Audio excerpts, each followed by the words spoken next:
mais qui était surtout le cynisme de la fonction publique, parce que son but, c'était de la faire crever. Son but, c'était de faire en sorte qu'il n'y ait plus de service public, qu'il n'y ait plus de fonctionnaires, et finalement tout filer au privé.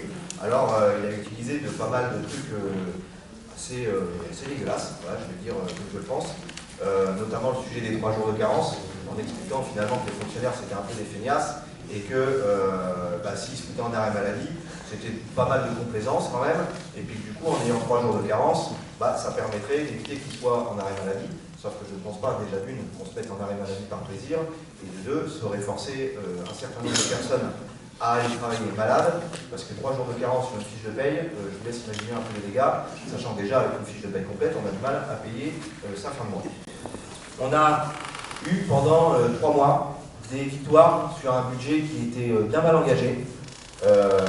Premièrement parce que on avait, en tout cas le gouvernement avait un objectif d'économie de près de 60 milliards. Il faut se rendre compte que 60 milliards, c'est l'équivalent du plan d'austérité qui a été, le premier plan d'austérité qui a été mené en Grèce. Vous avez vu l'état de la Grèce aujourd'hui, c'est une catastrophe, il n'y a plus de service public, ils ont même vendu le port du Pirée, enfin bon bref, c'est une véritable catastrophe. Donc vous imaginez un peu dans la catastrophe dans laquelle on aurait été. Alors on nous a fait passer un peu pour des fous, en nous expliquant qu'on allait taxer à peu près tout le monde sur Terre, qu'on allait foutre tout le monde dans la merde, etc., etc. En réalité, on a réussi à démontrer qu'il était possible de faire un autre budget que celui qui nous était imposé. Pour vous donner un ordre d'idée, on avait réussi à faire un budget avec un excédent de 75 milliards. Donc ce qui veut dire que d'une part, on réglait le problème des 60 milliards, mais en plus, il nous restait encore 15 milliards à réinjecter justement dans les services publics, dans les salaires, dans tout un tas de services qui auraient permis de redonner aussi du pouvoir d'achat aux gens. Parce que dans le PIB, il y a quand même plus de 50% qui est composé de ce qu'on appelle la consommation populaire, consommation de tous les jours, à les courses, à travers les loisirs, à travers tout un tas de choses. Et vous imaginez bien que 60 milliards de coupes, ça aurait encore amputé tout ça, et il y avait un vrai risque de récession. Alors, on nous dit, vous allez taxer tout le monde pour trouver vos 75 milliards. C'est faux. C'est faux parce que, et on l'a chiffré dans notre programme, et on l'avait annoncé, toutes les personnes qui gagnaient moins de 4 000 € verraient leur impôt baisser. Donc vous imaginez bien que si on annonce ça, on ne va pas taxer tout le monde. Au contraire, on allait faire ce qu'on appelle une meilleure répartition des richesses. Et je vais vous donner un exemple plus concret. La taxe Zuckman, c'est la taxe attaque, parce que c'était attaque qui nous l'avait soufflé. C'est une taxe pour taxer les grandes entreprises, notamment celles qui font des bénéfices, à hauteur de plus d'1 milliard. Et la hauteur de cette taxe, c'était 2%. Je vous laisse faire les calculs, 2% de 1 milliard, il reste quand même un petit peu à la fin du mois, et je pense qu'il devrait réussir à s'en remettre. Et il faut se rendre compte que c'était quand même 23 milliards qui rentraient tout de suite maintenant dans les caisses. Voilà, un exemple concret de taxe qui avait été mise, de taxe qui aurait permis de remplir les caisses et d'arrêter de fantasmer sur le fait qu'on allait taxer tout le monde et qu'on allait emmener tout le monde vers la rue. Cette réunion, elle se tient aussi dans un contexte de lutte, dans un contexte de grève, avec hier une journée d'action des fonctionnaires de la fonction publique qui a été une réussite. Une grève avec une mobilisation très importante chez les territoriaux, mais aussi dans l'enseignement, mais plus largement dans la fonction publique, parce qu'aujourd'hui il y a un vrai malaise dans la fonction publique.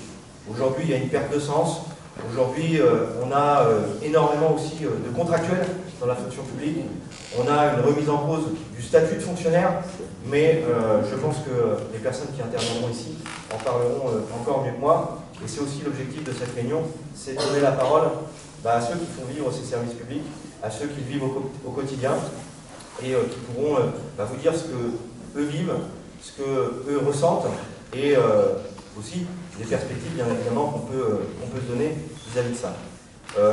Pour un ordre d'idée, dans la fonction publique, c'était dans le budget annoncé moins 4 000 enseignants, alors que je pense qu'on en aurait largement besoin. C'était moins 500 emplois à France Travail, alors qu'on le voit bien qu'aujourd'hui, les portefeuilles, notamment des agents qui bossent dans ces agences, explosent.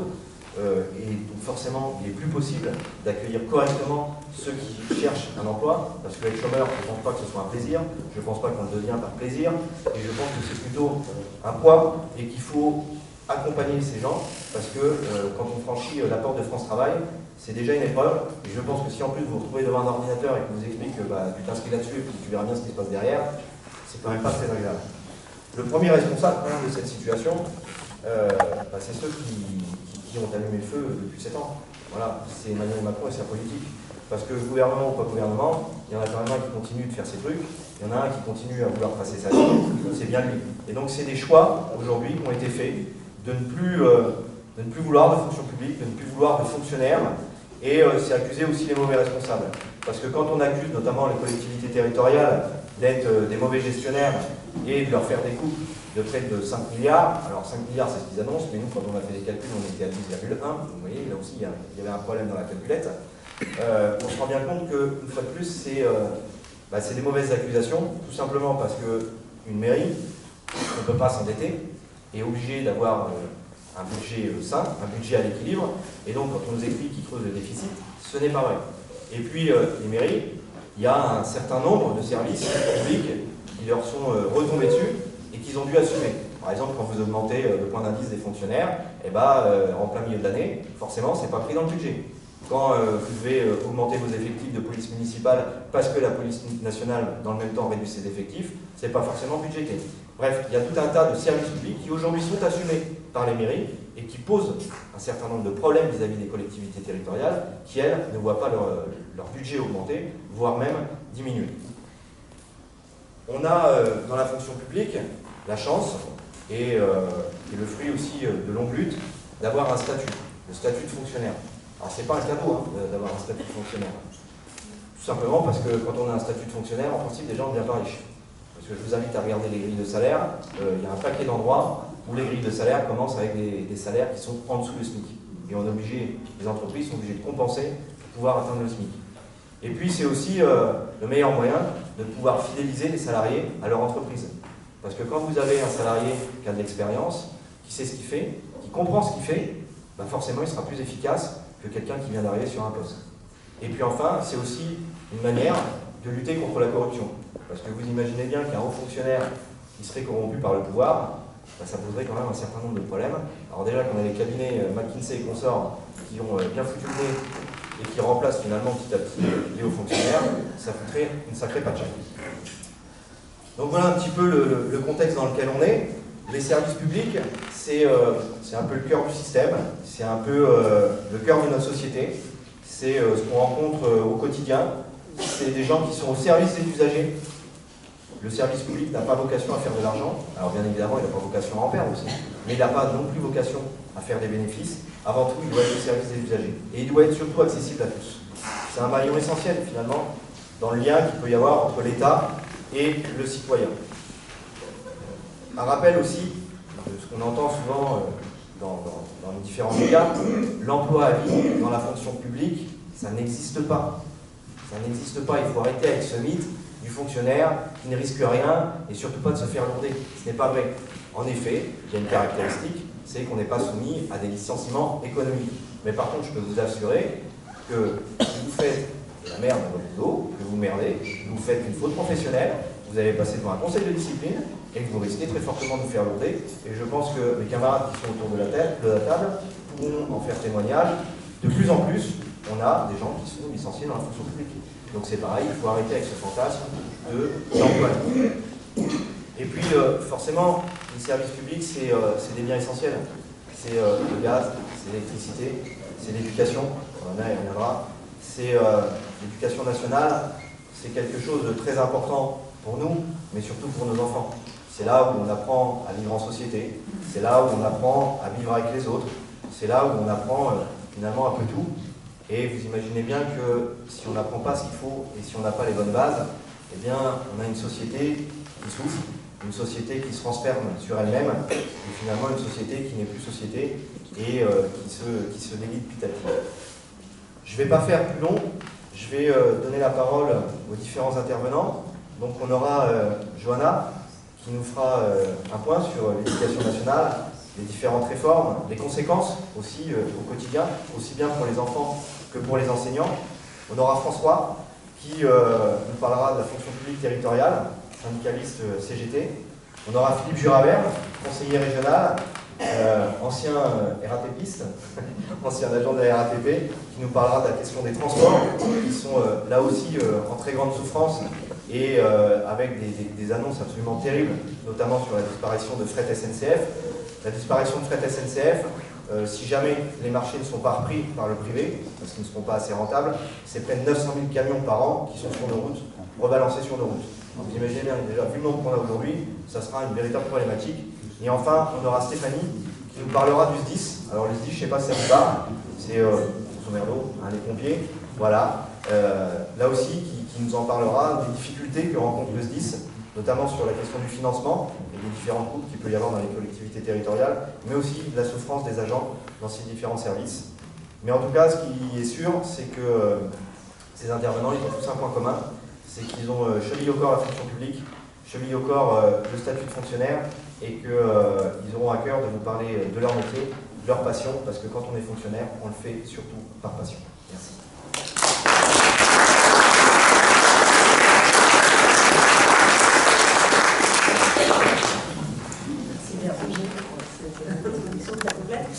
Je suis un peu stressée, il y a beaucoup de monde, mais je vous dis que je ne pourrais pas faire pire que le discours de Macron hier soir. Donc moi je suis syndicaliste à FO, enseignante, depuis 15 ans dans l'Essonne, et depuis que j'ai pris mon poste, je vois vraiment les conditions de travail se dégrader, que ce soit pour les élèves ou les personnels. On est dans un contexte particulier, Béranger l'a rappelé, un gouvernement vient de tomber.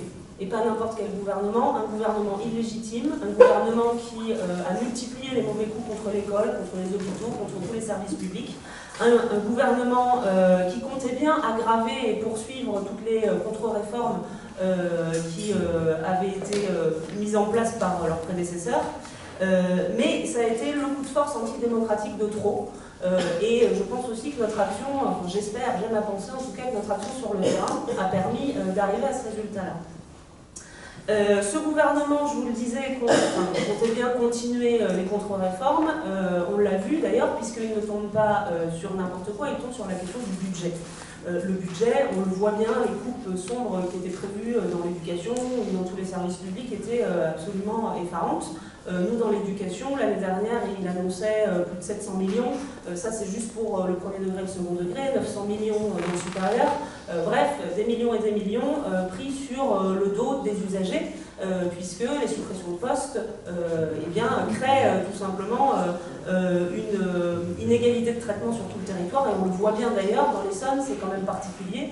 Nous, par exemple, on a encore 600 élèves qui ne sont pas affectés en lycée, non pas parce qu'ils n'ont pas les compétences pour y accéder, mais tout simplement parce qu'on refuse d'ouvrir des places, on refuse de construire des lycées faute d'argent. Donc ce budget d'austérité a été sanctionné de la manière la plus agréable pour nous, en tout cas, je vous le disais, puisque le gouvernement tombe. Sauf que ce gouvernement, j'y reviendrai tout à l'heure, nous on le sait bien, dans l'éducation, vous avez peut-être un peu suivi, on a changé de ministre à peu près tous les 2 mois. Quels que soient les ministres et quels que soient les bords politiques dont venaient ces ministres, ils ont tous continué les mêmes politiques. Pourquoi? Parce que leur véritable problème, c'est Macron. On a bien vu, c'est Macron qui tire les ficelles pour l'école. D'ailleurs, aujourd'hui, nos ministres, ils ne s'expriment même plus. Quand il y a des annonces à faire sur l'école, c'est Macron, Macron à Marseille, Macron, etc., comme un peu Martine à la plage. Je suis le président Macron qui fait des annonces toutes plus folles les unes que les autres. Voilà.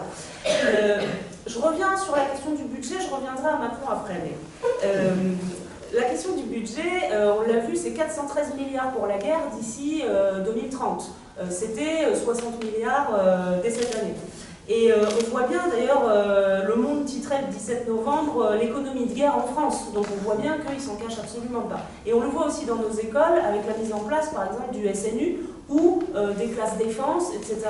où en fait l'avenir qu'on réserve à nos enfants c'est soit de la chair à patron, soit de la chair à canon. Et toutes les réformes qui ont été mises en place ces dernières années tendaient à ça. On voit par exemple le tri social, le tri scolaire qui a été mis en place par Parcoursup, avec, on a vu le scandale des points qu'on accorde en fonction de l'établissement, en fonction du quartier. Donc les élèves des Tarterets auraient moins de points que ceux qui viennent des lycées un peu plus huppés de la région parisienne. Pourquoi Parcoursup? Bien encore une fois parce qu'ils refusent d'ouvrir les places à l'université et non pas parce que les élèves seraient moins bons qu'avant. Le lycée professionnel avec plus d'apprentissage encore et donc moins de cours, avec plus de temps de formation entre guillemets chez les patrons et non plus sur des plateaux techniques, où on enseigne à nos enfants non plus des qualifications qui pourront leur servir dans un futur métier s'ils déménagent, s'ils changent de patron, mais bien des compétences en fonction des entreprises. Ça veut dire quoi? Ça veut dire qu'un gamin qui change de patron, eh bien, il doit refaire sa formation avec un nouveau patron. Ça conduit aujourd'hui, par exemple, dans un certain nombre d'entreprises, on le voit puisque les jeunes nous en parlent beaucoup, des patrons qui disent bah, « écoute, je ne te paie pas la première année, mais je vais te payer ta formation ». Et puis bah, le gamin, s'il se fait lourder au bout de 2-3 ans parce que l'entreprise ferme, et au malheur, en ce moment, il y a quand même beaucoup d'entreprises qui ferment, et bien rebelote avec un nouveau patron qui lui dit bah, « écoute, je ne te paye pas la première année, mais je te paierai une formation », etc., etc. Ça, on l'évitait avec les qualifications. Donc c'est ça qu'ils sont en train de détruire avec la réforme de la voie professionnelle. Et puis, je prendrai ce dernier exemple, puisque je sais que j'ai que 10 minutes, donc je ne peux pas faire un étalage de tout ce qui s'est passé dans l'éducation, mais je vais prendre quand même, parce que je vous parlais d'illégitimité du gouvernement, je vais prendre la dernière bagarre qui a été menée l'année dernière, et notamment dans l'Essonne, on est quand même assez fiers de ce qu'on a réussi à accomplir. Avec l'aide de M. Macron qui a eu quand même fait le coup de force de se mettre vraiment tout le monde à dos, les enseignants mais aussi les parents d'élèves. Donc l'année dernière, grosse bagarre contre le choc des savoirs, vous en avez sans doute entendu parler, puisque beaucoup d'écoles, beaucoup d'établissements étaient fermés avec notamment des nouvelles formes aussi de mobilisation, des parents qui n'envoyaient pas leurs enfants à l'école pour montrer leur opposition à ce projet, etc. Le choc des savoirs, c'est quoi? C'est plusieurs mesures, et notamment, je vais en détailler deux. La première, c'est le tri des élèves, et on a pu entendre ici et là, c'est le tri social, etc. Mais ça va beaucoup plus loin que ça. C'est le tri de la main-d'œuvre pour plus tard. Parce qu'en fait, ils sont en train de trier, ils le font partout, même si, effectivement, on a réussi à mettre un grain de sable dans l'engrenage, et que dans beaucoup d'établissements, ça ne s'applique pas du tout de cette manière-là. Mais c'est quand même l'idée qu'on va trier les bons des mauvais élèves dès la 6e. Et deuxième étape du choc des savoirs, c'est que les élèves qui auront eu ces groupes de niveau pendant toute leur scolarité, eh bien, à la fin de leur scolarité au collège, s'ils n'ont pas le brevet, ils n'auront absolument pas le droit d'aller au lycée, même pas au lycée professionnel. Donc, que vont devenir ces élèves? Eh bien, c'est envoyé chez les patrons, et ça tombe bien, puisqu'ils sont en train de faire une réforme de la voie professionnelle, où on enverra encore plus les gamins chez les patrons. Et la boucle est bouclée, on est en train de fabriquer de la main-d'œuvre pas chère pour le futur. Toutes les réformes vont dans ce sens, hein. Toutes les réformes sont dans un sens de baisse du coût du travail, etc., faire de la main-d'œuvre de moins en moins chère. Autre anecdote qui, moi, m'effraie au point, je vais, il y a 3 semaines, à la direction académique pour une audience, bref, et là je vois dans la salle d'attente où les parents sont reçus avec leurs enfants, des grandes affiches qui invitent les gamins à postuler pour l'armée. C'est-à-dire que dans la salle d'attente de la direction académique, on invite les gamins, bah oui, puisqu'ils n'ont plus d'avenir. Donc on les invite à apprendre un métier via l'armée. C'est-à-dire que l'école n'est plus là pour apprendre un métier, mais c'est soit le patron, soit l'armée. C'est vraiment désastreux ce qu'ils sont en train de faire.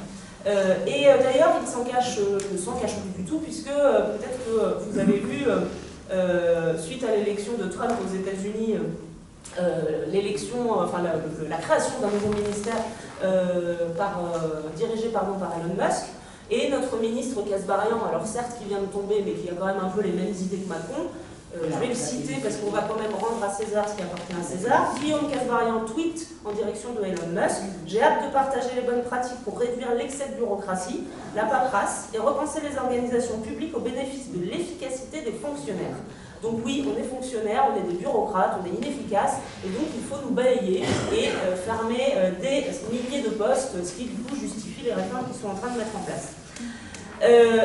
Ça, c'est l'avenir qui nous réserve, et pour autant, les enseignants ne se laissent pas faire, les parents d'élèves ne se laissent pas faire. Je vous le disais, l'année dernière, on a quand même pas mal bloqué dans l'Essonne leur projet. Comment dire, ce qui s'est passé hier dans la manifestation a été vraiment un déferlement. Moi, je vous avoue que je ne m'attendais pas du tout à ça.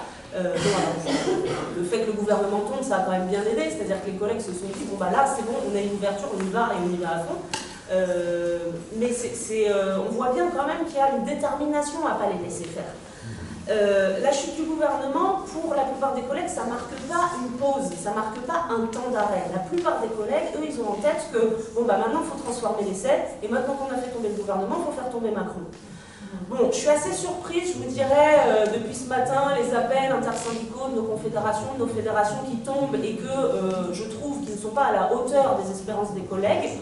Pour autant, ça ne veut pas dire qu'il ne se passera rien, puisqu'on a des appels un peu partout depuis ce matin, dans les établissements, dans certains secteurs, qui disent, écoutez, nous de toute façon on ira, on bloque à partir de la semaine prochaine, le 11, le 10, le 11, le 12, ou juste le 11, le 12, bref, les AG se réunissent, et puis ont bien l'intention de trouver l'action la plus efficace, et non plus les journées d'action saute-mouton qui nous ont fait perdre à chaque mobilisation, mais l'action efficace pour bloquer, parce qu'aujourd'hui, ce n'est pas seulement un gouvernement qu'il faut bloquer, mais c'est bien celui qui dirige tout ça. Quel que soit le ministre, je vous l'ai dit tout à l'heure, de toute façon, c'est Macron qui dirige les réformes. Je vous rassure, nous en tout cas on y est prêts.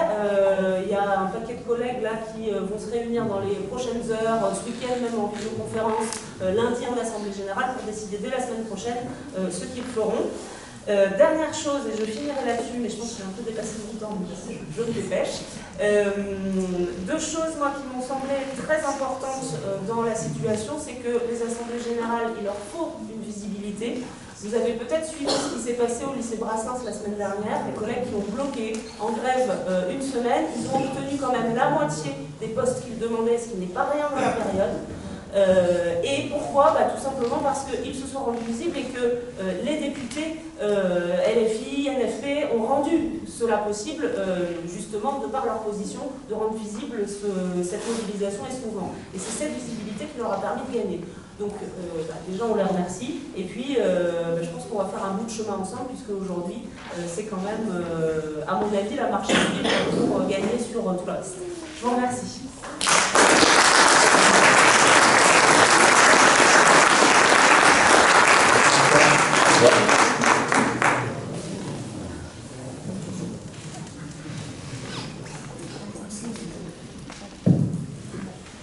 Bonsoir, merci à Béranger pour cette invitation qu'on ne pouvait bien évidemment pas refuser, parce que la CGT, notamment ma fédération, la fédération des services publics qui représente les territoriaux, les agents des communes, des départements, des régions, des offices HLM, des SDIS, avait fait la campagne pour l'élection, pour le nouveau Front populaire lors des élections législatives, en réaffirmant nos revendications, en indiquant bien évidemment sur le terrain syndical que pour nous il ne s'agissait pas d'un chèque en blanc.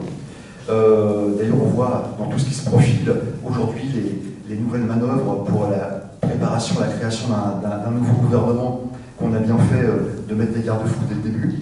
En ce qui nous concerne, effectivement on considère, comme la plupart des citoyens qui ont fait ce vote au moment des législatives, qu'on nous a volé notre vote et qu'il y a aujourd'hui un déni de démocratie. Je partage parfaitement ce qu'a dit Johanna avant moi sur le fait qu'on a aujourd'hui un gouvernement. On a eu un gouvernement, en tout cas un président qui est illégitime, qui est minoritaire et qui est, on le voit dans tous les sondages, rejeté par une écrasante majorité de la population. Alors, les territoriaux, bon, on a aujourd'hui une grève à Draveil, dans l'Essonne, qui est un petit peu emblématique de ce qui se passe dans la fonction publique territoriale dans beaucoup d'endroits. On a des grèves régulièrement dans les communes, il y a des collectivités, il y en a plus de 40 000 en France. D'ailleurs, je voudrais en profiter pour saluer, pour apporter une fois de plus tout notre soutien aux grévistes de Draveil, parce que d'une part, ils combattent pour des revendications qui sont évidemment liées à leurs conditions de travail, aux effectifs, à leurs primes. Mais ce qu'on constate chez les territoriaux et dans toutes les revendications qui peuvent avoir lieu, et vous habitez tous dans des communes, c'est que les revendications pour les effectifs, elles sont liées aussi à un meilleur fonctionnement du service public. Lorsque les territoriaux revendiquent, se bagarrent, font grève dans leur mairie, dans leur commune, dans leur département, c'est pour évidemment des meilleures conditions de travail, mais leurs conditions de travail sont aussi la garantie d'un meilleur service public rendu aux usagers. Il y a un lien total entre les deux, et quand on voit ce qui se passe à Draveil, il faut dire quand même, il faut bien en avoir conscience, on a la plupart, l'écrasante majorité même des patrons du privé, y compris les pires d'entre eux, on a souvent l'expression à la CGT, on parle des patrons voyous, mais la plupart des patrons du privé n'oseraient pas se comporter comme le fait le maire de Draveil avec ses agents.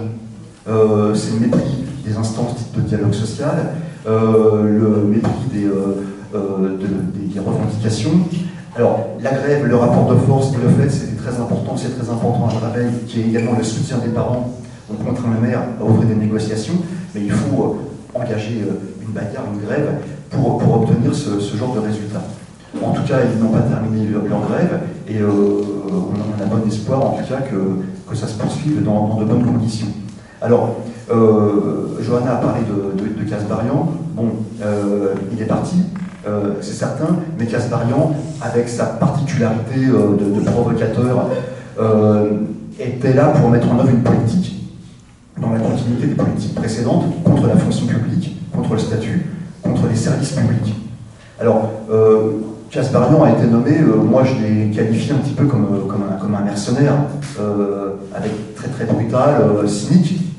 Lorsqu'il était ministre du Logement, Kasbarian avait trouvé une solution pour répondre aux demandes de logement social en augmentation. Hein. C'était virer les locataires en difficulté, d'un côté, ou ceux qui dépassaient les seuils de certains seuils d'un autre, au lieu de construire davantage de logements sociaux. C'est un petit peu la même méthode qu'il voulait engager avec les fonctionnaires, puisque les problèmes, évidemment, dans les services publics sont liés aux fonctionnaires et non pas aux politiques qui ont été menées depuis des années pour entraver le fonctionnement. Alors, je ne sais pas s'il faut en parler aujourd'hui au passé, au présent, c'est-à-dire la politique menée par le gouvernement.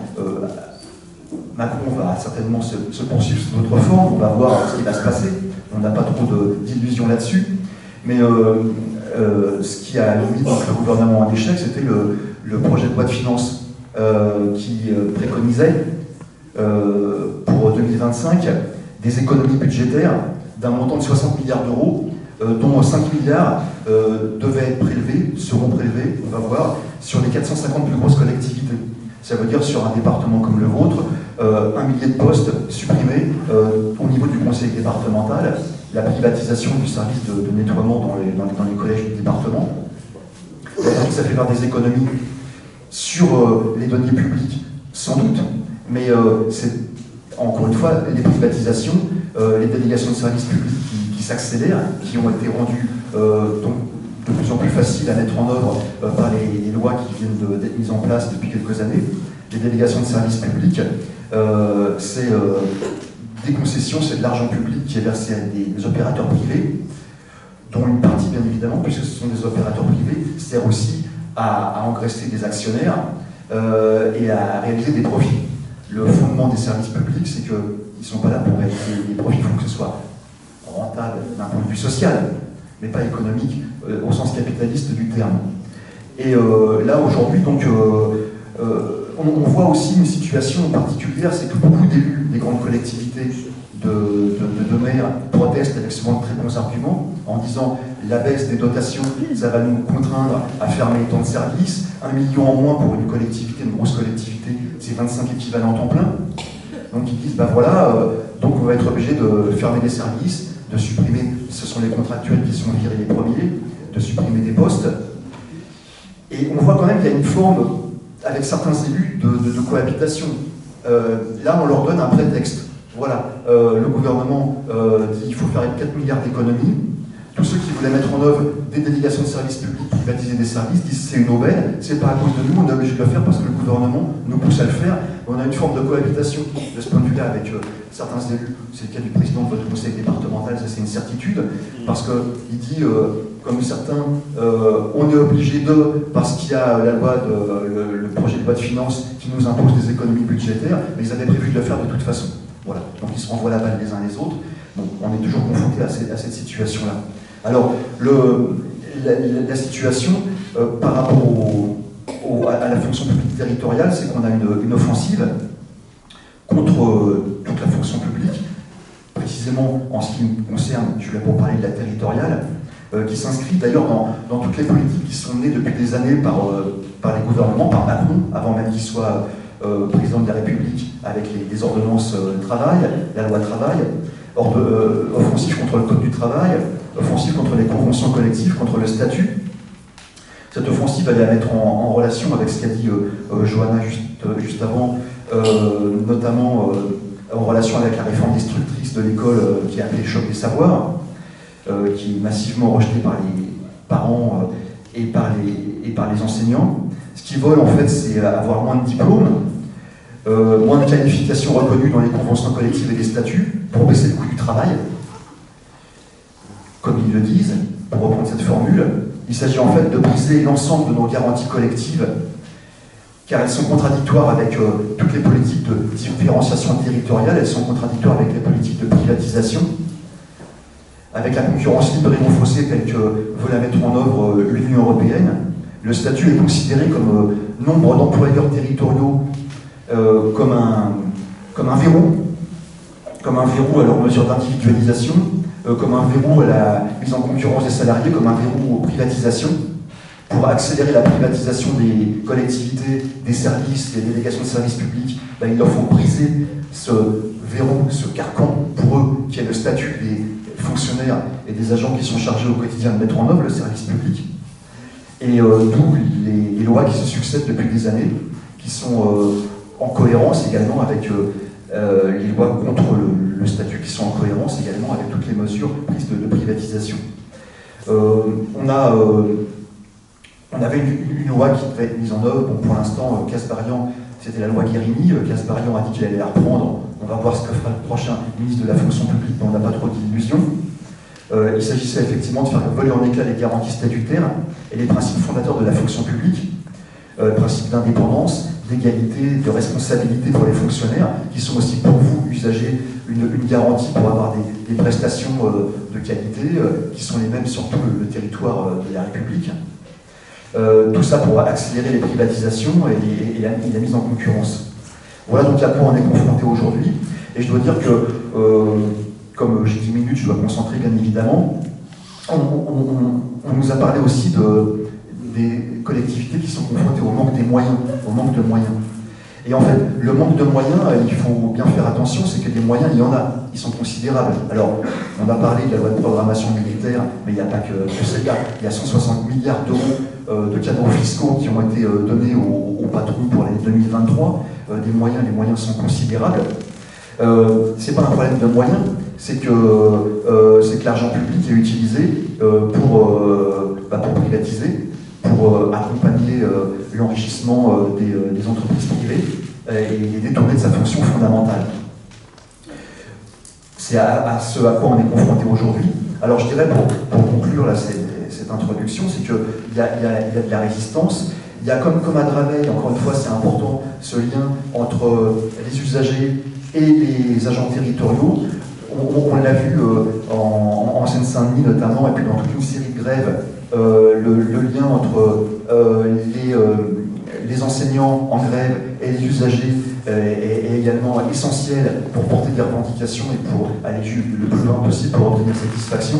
Donc c'est la même problématique qu'on a chez les territoriaux. Hier, on a eu donc une très belle mobilisation. On a eu des temps de grève qui étaient comparables à ce qu'on avait connu pendant la bagarre contre la réforme des retraites en 2019. C'était à l'époque la réforme BlackRock, contre la retraite par points. Donc avec des temps de grève vraiment significatifs. Des bons rassemblements un petit peu partout à Paris comme en province, avec un bon état d'esprit, parce que bon, il y avait le résultat évidemment de la censure du gouvernement qui avait été voté la veille. Et un des mots d'ordre qui était le plus repris dans les manifestations, c'était Macron démission, Macron dégage. Et je pense qu'effectivement, aujourd'hui, c'est le problème du jour. Quel que soit le gouvernement qui va être mis en place, il sera là pour mettre en œuvre la politique qui sera dictée par Macron. C'est pourquoi il a été élu, et son programme. Avant même son élection en 2017, Macron avait indiqué à quel point il détestait les statuts, à quel point il rejetait tout ce qui représente des garanties collectives. Donc c'est ça son programme, et on verra quel gouvernement va être mis en place. En tout cas, déjà, il l'a annoncé, et tous l'ont annoncé, ils ne veulent pas de ministre de la France insoumise au prochain gouvernement. De toute façon, avec Macron président, on se demande quelle serait la marge de manœuvre pour mettre en œuvre une politique conforme à nos intérêts, à nos revendications. Donc, il y a encore des luttes à mener. Et je pense que déjà, ce qui s'est passé hier, on peut aussi le voir comme un premier round qui en appelle d'autres. Il y a des appels à la mobilisation la semaine prochaine. Il y a les cheminots qui ont fait un appel à la grève.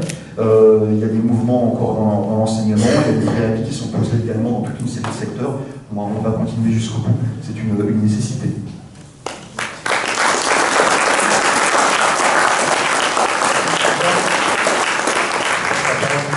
À Philippe sur la question des transports, et puis un petit mot forcément sur la présidente de la région adorée.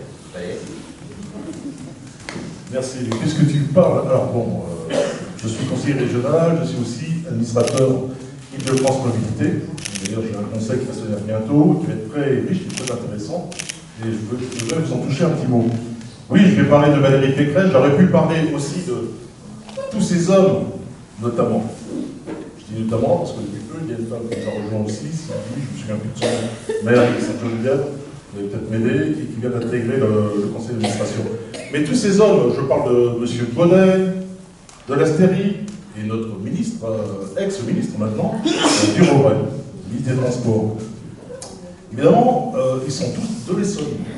Et ils siègent tous au conseil d'administration. Vous allez voir comment ils s'occupent bien de notre département en particulier. En particulier.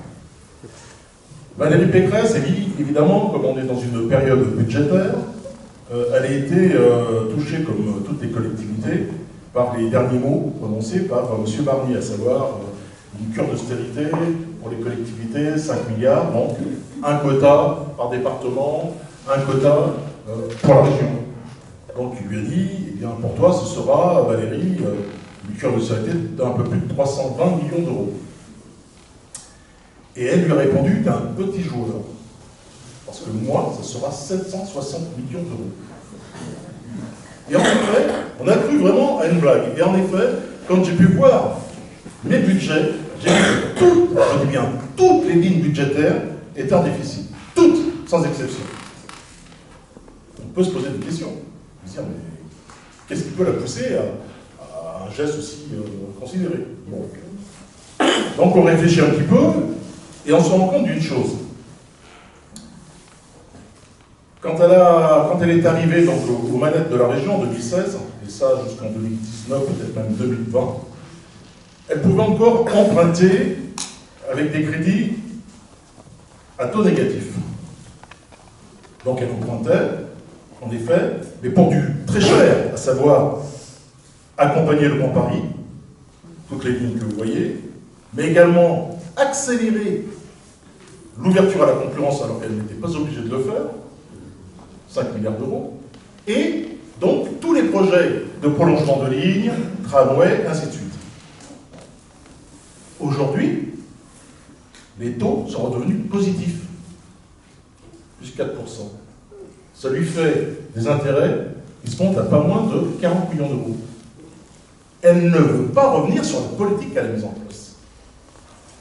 Elle ne veut pas geler des projets, même inutiles, qui vont se mettre en place. Elle l'a prouvé durant les Jeux Olympiques, vous avez vu, où on lui demandait de faire 15% de plus de trafic. Elle n'a pas hésité, hein. Elle a dit, je vais doubler le tarif pour les touristes. Paf! Elle l'a fait. En oubliant qu'en 2015, elle avait pris l'engagement d'avoir la gratuité des transports durant les JO.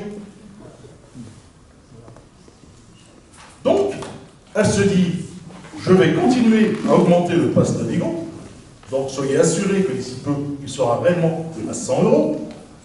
Elle va continuer à essayer auprès des collectivités de demander une augmentation de leur participation. Mais tout ça pour arriver à la fin de ce qu'elle souhaite, mettre en place son projet avant 2028. 2028, séquence électorale. C'est sa seule ambition. Ça a toujours été son ambition. Elle s'est présentée comme présidente. Elle a aujourd'hui l'ambition d'être première ministre. On ne parle pas de femmes, on cite que des hommes. Sachez qu'elle est, en tous les cas, consentante pour être première ministre. Et c'est d'ailleurs pour ça qu'elle est très, très en colère quand elle choisit son ministre des Transports parmi ses collaborateurs, ses vice-présidents, alors qu'elle se présentait déjà pour pouvoir être ministre. Voilà. Donc, derrière tout ça, elle se dit, je vais quand même arriver à mettre en place tous mes projets, équilibrer mes comptes sur le dos des usagers, et pouvoir présenter à ses électeurs, à elle, elle n'a rien affiché, à ses électeurs, à elle, leur dire, voilà ce que je suis arrivé à faire. J'ai mis certes des transports qui ne serviront peut-être pas à l'intérêt général. Je pense au hasard, Charles de Gaulle Express, avec un tarif à 24 €. Pas de problème. Pas de problème. Mais par contre, derrière ça, à ce propos, j'ouvre une parenthèse, mais je reviendrai un petit peu sur les conséquences que ça a eu sur l'Essonne, mais j'ouvre une parenthèse quand même. Elle dit bien aux chercheurs du plateau de Saclay, pour vous dire un petit peu son état d'esprit. Il est hors de question qu'un chercheur qui vient du Japon ou des États-Unis puisse utiliser le RER B. C'est impensable. Il faut concevoir un trafic, c'est ce qu'elle a fait, un trafic qui puisse leur épargner de prendre le transport du quotidien. Donc il y a un Charles de Gaulle Express, la ligne 14 et la ligne 18. Et la boucle est faite. Voilà, tout est calculé. Hein. Mais ça s'adresse à des clients qui lui sont chers, ses électeurs. Quelles conséquences ça va avoir, ça petit budget? Mais énorme, parce que là je parle de transport, mais il y a aussi du budget qui accompagne l'enseignement supérieur. Les lycées publics, vous avez vu un petit peu le débat qu'il y a eu avec les lycées privés Stanislas, où elle n'hésite pas à envoyer de l'argent. Et elle équilibre ses budgets entre les lycées privés et les lycées publics. Elle délaisse donc l'investissement auprès des lycées publics. La culture, le logement, et puis tous les organismes qui accompagnent de recherche, l'IPR. L'IPR, ce sont aussi des instituts qui aident à réfléchir sur le développement des transports, mais c'est aussi les salariés. Et elle, ce qu'elle veut faire, c'est des économies sur des frais de salaire. Donc ce qu'elle préfère, c'est de temps en temps s'adresser à des officines privées, que vous connaissez, certes plus chères, mais au moins qui ne lui tiennent pas engagement.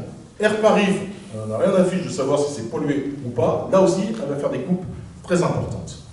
Ça, c'est pour ce qui est annexe au transport. Pour ce qui est du transport, je reviens sur, de façon à faire court et rester dans les 10 minutes qui nous sont imparties, sur les sols. Le T12, vous en entendez beaucoup parler, le T12. L'idée en elle-même n'était pas mauvaise, d'avoir ce tramway qui puisse couper et permettre de relier Évry à Massy.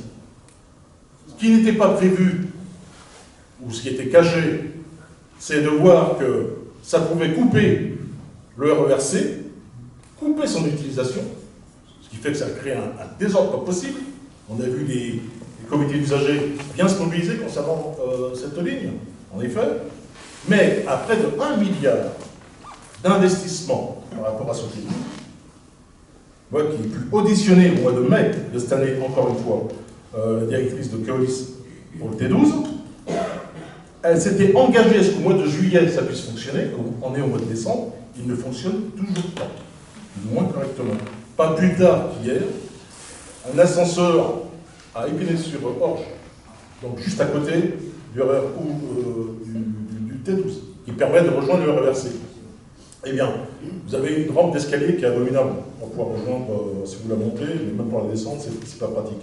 Eh bien, ils ont mis un ascenseur, plutôt que de mettre des escaliers roulants, ils ont mis un ascenseur pour permettre, notamment aux personnes à mobilité réduite, de pouvoir se déplacer. Ils l'ont inauguré pas plus tard qu'il y a 2 jours, ben, il ne fonctionne plus. Voilà. Voilà les investissements tels qu'ils sont faits par Valérie Pécresse. Tout est fait dans l'urgence. Elle n'a qu'un seul but, c'est d'arriver à 2028. Ne perdez pas ce cap. Ce qui lui permet, elle, c'est d'investir le plus possible et le plus rapidement possible. Après, si ça fonctionne, c'est plus son problème. C'est le problème des opérateurs qui sont là pour pouvoir organiser les transports. C'est plus son problème. Donc, voilà ce qui se passe pour le T12 et la désorganisation du RERC, qui, du fait, se retrouve coupée. Et cette découpe, elle est volontairement produite. Parce qu'à terme, tout ce qui est RER B, C, D sera vendu à la découpe. Je dis bien tous les RER. Le RERC, donc c'est bien parti, avec le T12, il a été coupé, et ça a été fait volontairement pour pouvoir permettre, à un moment donné, de pouvoir rendre à la découpe le RERC, le RD, le RB, ça c'est beaucoup d'encouragement, le RB et D, c'est exactement la même chose. Alors, je parle aussi à souvenir d'un conducteur du RERD, mais ça fait des années qu'on se bat pour pouvoir mettre en place un double tunnel à Châtelet qui permettrait à ces deux lignes d'avoir une autonomie de circulation et de ne pas se retrouver à Châtelet, notamment avec ces problèmes de convergence, qui font qu'aujourd'hui encore, c'est une ligne qui est épouvantable pour les usagers. Bon. Au lieu de ça, dans l'esprit du Grand Paris, elle a préféré privilégier la ligne 18. Près de 5 milliards d'investissements. Moi, je vous le dis, c'est une ligne inutile. C'est estimé à peu près à 100 000 usagers par jour. Le REP, c'est 1 million par jour. C'est 1 million par jour. Alors, on va se dire, mais qu'est-ce qu'elle fait avec ça? Je vais vous raconter une petite anecdote. On visite avec la députée, donc Farid Amrani, l'hôpital de Longjumeau. On va essayer de voir un petit peu comment on va essayer de sauver ce qui peut être sauvé dans cet hôpital. Donc, on est reçu par le directeur. Il nous remet, fier de lui, une maquette toute neuve de la ligne 18 pour pouvoir se rendre à l'hôpital de Saclay. Je lui dis, attendez, il se fout de ma gueule, il me remet une plaquette du projet d'hôpital alors que je viens de parler de l'hôpital de Longjumeau.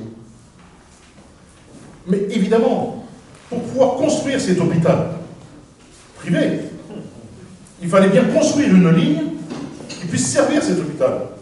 Et donc, elle a voulu et elle a consciemment accéléré cette ligne pour pouvoir conduire et produire en effet ces constructions qui se sont produites sur ces terres agricoles à Saclay, mais elle a fait en sorte que ce prolongement puisse se faire jusqu'à Versailles. Pourquoi Versailles? Elle s'adresse encore à ses électeurs. Elle dit aux Versaillais, vous ne prendrez plus les trains du quotidien. Vous prendrez la ligne 18, puis la ligne 14, et puis vous prendrez, si vous voulez aller jusqu'à Roissy, le Charles de Gaulle Express, et c'est comme ça. Pour ce qui est du quotidien, ce qu'il aurait fallu, c'était une proposition que j'ai faite, et je me suis battu pour ça, au niveau du conseil d'administration, c'est améliorer, comme on sait le faire, le RER B et D, permettre de mettre des, comment on appelle ça, j'ai un trou de mémoire, il faut bien que ça arrive au moins une fois, des trafics, comment ça s'appelle ces trafics au guichet par câble, transport par câble, au guichet ou Orsay, c'est un projet d'étude qui a existé et qui aurait pu se faire. Ça aurait pu se faire. Mais oui, mais ça ne permettait pas de faire la ligne 18, ça ne permettait pas de dégommer les hôpitaux et de pouvoir mettre cet hôpital flambant à Saclay. Bon, on pourra en parler des hôpitaux, mais il y a des gens qui ne sont plus qu'avec moi pour pouvoir en parler. Et puis après, derrière ça, il y a les 5 milliards qui sont accordés à l'ouverture à la concurrence concernant les bus. Regardez un petit peu ce qui se passe en grande couronne.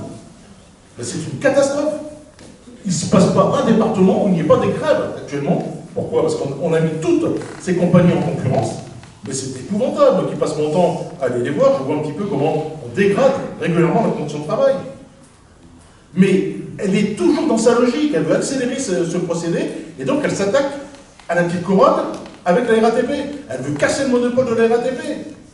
15 000 agents concernés. Sachez qu'en septembre, au moment où je vous parle, il y a 1300 agents qui ont déjà démissionné. Parce que ce qu'on leur propose, ce n'est pas des garanties. Et ils voient très bien ce qui se passe ailleurs. Donc, évidemment, on va vivre quelque chose sur la région de Paris qui va être épouvantable.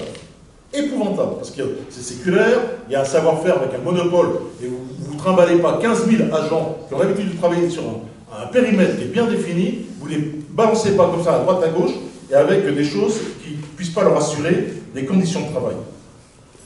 Et un tout petit exemple, encore pour aller vite, à Évry, le TZ4. 25 millions d'investis dans ce bus articulé là, à Corbeil là, que vous auriez dû avoir début 2025. Ouais, mais manque de bol, la compagnie fait faillite. Non, alors je pose la question quand même. Je pose la question au directeur en disant, bon, et quid de ces bus?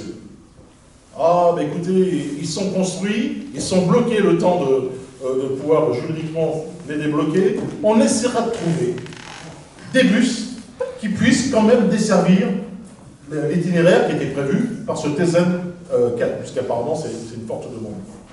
On essaiera de trouver. Ça veut dire que ces bus, ils vont les trouver où d'après vous? Dans les autres compagnies. C'est comme ça que ça se passe en ce moment. Ça se passe comme ça. C'est la jungle. C'est-à-dire qu'elle met en demeure les compagnies qui n'arrivent pas à assurer le trafic. Mais par contre, s'il y a un besoin urgent d'utiliser un service, il n'y a pas de problème. On prend là où il y a et on dégarnit. Et tant pis si ça coûte des trafics scolaires, tant pis si ça coûte des trafics qui ont lieu la nuit, et ainsi de suite. Ça, c'est du vécu, c'est du réel. Alors qu'est-ce qu'on peut faire? Et je terminerai là-dessus, qu'est-ce qu'on peut faire par rapport à ça? Déjà, il faut déjà geler cette ouverture à la concurrence. Cette privatisation. Donc, on essaie de se battre avec les RATP. Je pense que avec la SNCF, le trafic qui va être lancé concernant le fret, on va essayer de voir s'il y a moyen, en tous les cas, de peser dans les débats. On n'arrivera pas, on n'y est pas arrivé avec Eurorail, le ministre des Transports. On espère que d'ici peu, on pourra avoir un ministre des Transports qui soit de chez nous, et M. Morgan, et qu'on puisse essayer de voir si on peut améliorer nos budgets concernant les transports. Le fret ferroviaire n'existe pas, sachez que le fret fluvial existe. Valérie Pécresse investit. Le problème qu'il y a, c'est qu'avec ce fret fluvial, elle développe aussi énormément le secteur routier. Donc il y a un budget considérable qui est concédé au service des routes pour pouvoir améliorer les accès jusqu'au port et permettre aux camions gigantesques que tu as pu évoquer de pouvoir également circuler. Et ajouté à ça, il y aura le projet cadre que M. Durebray tient à mettre en place plutôt que de développer des gares dans les grandes couronnes. Voilà. Donc, qu'est-ce qu'on veut faire par rapport à ça? Augmenter les taxes sur les grands profits. On veut se servir de la loi de Manuel Bompard là-dessus pour pouvoir essayer de voir ce qu'il est possible de faire. Écotaxe poids lourd, là je vais encore l'interpeller prochainement là-dessus, puisqu'elle a été auditionnée au Sénat en se plaignant justement qu'il y avait trop de camions dans la région parisienne. Je vais à nouveau l'interpeller par rapport à ça. Baisser la TVA à 5%, bon, et la fin des projets inutiles. C'est-à-dire qu'on ne va pas pouvoir supprimer la N18 parce qu'elle a fait les travaux. On va faire tout en sorte qu'elle ne puisse pas s'étendre jusqu'à Versailles, puis Nanterre, et ainsi de suite. On va essayer de revenir là-dessus. Pareil avec la M17. Et Triangle des Gonesse, on va essayer de voir si on ne peut pas revoir aussi le trafic tel qu'elle fait, parce que ce sont des milliards qui sont engagés, et on peut revenir dessus. Le Charles de Gaulle Express, on va essayer de geler aussi également ce problème. Donc voilà les luttes auxquelles on est engagé. Voilà pour que nous, on essaie, en tous les cas, dans toutes les luttes que l'on mène, à servir l'intérêt général. Mais sachez que Valérie Pécresse, elle a une boussole, et elle a une lutte de classe qu'elle mène. Elle veut servir ses intérêts et ses électeurs. Et elle n'en a rien à figer. Elle n'a pas besoin du 49.3 pour gouverner. Hein, elle a la majorité, donc c'est une manière abjecte qu'elle a de piloter ça, aussi bien à IDFM qu'à la région.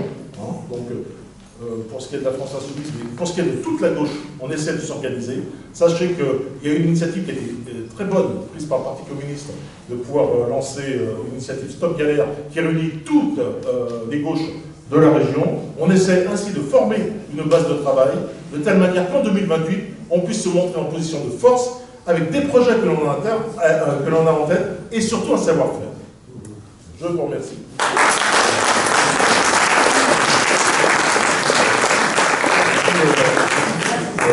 Ces explications. Juste un mot sur les transports très rapidement. C'est vrai que c'est un outil essentiel, que ce soit en termes d'écologie, hein, si on veut lutter contre la crise climatique actuelle, bah, quoi de mieux finalement que le transport ferré pour pouvoir le faire. Quoi de mieux que d'avoir des entreprises qui savent faire, notamment la SNCF et la RATP. Et juste pour vous faire sourire, en tout cas sur notre périmètre, sur notre circonscription, j'écris à Keolis. Je ne vais pas vous dire la réponse, mais franchement, je ne sais pas trop vous plaignez, parce que quand j'ai vu leur courrier, on est à 93% de taux de régularité, on n'a même pas 2% de suppression, et franchement, je vois pas, enfin, limite, le mec se demande pourquoi je lui écris pour lui dire que ça ne va pas, parce que vraiment, il ne comprend pas. Donc je vais aller les voir, discuter face à face, parce que, voilà, mais vous voyez un peu la difficulté dans laquelle on est aujourd'hui vis-à-vis des transports. C'est quelque chose qu'on utilise au quotidien, c'est quelque chose qui est vital pour un nombre très important de personnes, et pour autant, il n'y a absolument rien d'investi. Et quand on vous dit, alors j'ai regardé, parce qu'il faut le dire, j'ai regardé la une du Figaro Magazine qui est sortie, je crois, la semaine dernière, la SNCF, on vous coûte des milliards, on est une catastrophe, etc., etc. Bon, la SNCF coûte 20 milliards aux contribuables français. C'est peanuts. Je m'explique. Quand je dis peanuts, vous prenez la route, c'est plus de 120 milliards. Donc quand on vous explique que la SNCF coûte cher avec les 20 milliards, voilà, il faut mettre en parallèle ce que coûte la route. Et c'est surtout le ferroviaire aujourd'hui, quand on regarde le bien qu'il peut faire, non seulement à notre planète, mais aussi à nos territoires, je pense que si demain on devait payer le vrai prix du billet, déjà que c'est cher, extrêmement cher, mais je ne vous raconte pas, je pense qu'il n'y a plus personne qui prendra le train. Parce que les infrastructures, le problème il est là, le fond du dossier, c'est que personne ne veut payer ces foutues infrastructures, et ceux qui sont en train de payer en ce moment, et ceux qui passent au tiroir caisse de plus en plus, parce que ce que vous payez aujourd'hui, à mon avis, demain ça va être bien pire, c'est vous, finalement, qui financez les infrastructures, parce qu'on a un État qui n'assume pas ses responsabilités. Et j'avais dans mes conclusions et promis, j'avais dit que je faisais quoi. Je passe tout de suite la parole à Stéphanie, qui va nous parler du SDIS et de ses fameux pompiers.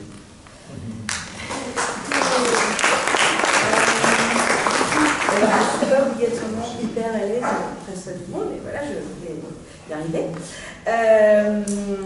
Du coup, je vais suivre mes notes, parce qu'en effet, sur le SDIS, la santé, la sécurité, c'est un sujet où je peux partir et vous parler jusqu'à très tôt demain matin. Mais vu que tout le monde a dépassé son temps, je pense que depuis 10 minutes, j'ai 3 minutes. Donc du coup, en Essonne, mais il y a beaucoup de choses que je vais même éviter, parce qu'en fait, vous les avez déjà dites. Et du coup, je vais essayer de même pas partir de l'Essonne, je vais partir de la France entière, parce que des pompiers, il y en a partout, et les pompiers, en fait, il faut voir surtout que c'est la santé et la sécurité. Du coup, ça rejoint très rapidement les hôpitaux. Et du coup, sur la France et l'Essonne, le besoin numéro 1 au niveau de tout ça, c'est clairement du personnel, et avec les conditions de travail. D'ailleurs, à chaque fois qu'il y a une mobilisation, c'est tout le temps pour du monde. En fait, au niveau des fonctionnaires, quand on devient fonctionnaire, clairement, c'est parce qu'on veut aider le public, on veut être présent pour tout le monde, et on s'engage jusqu'à la fin de notre vie à pouvoir rendre ce service à tout le monde. Donc moi, très sincèrement, je ne suis pas pompier, ça fait 27 ans que je suis chez les pompiers, je ne rêve que d'une chose, en partir, parce que j'ai découvert un monde très noir à l'intérieur. Par contre, tout le monde se donne à fond, et moi-même compris, on se donne à fond, parce que quand on est administratif, technique ou personnel social à l'intérieur, on sait que tout ce qu'on fait, tout le monde est un maillon dans la chaîne des secours d'urgence.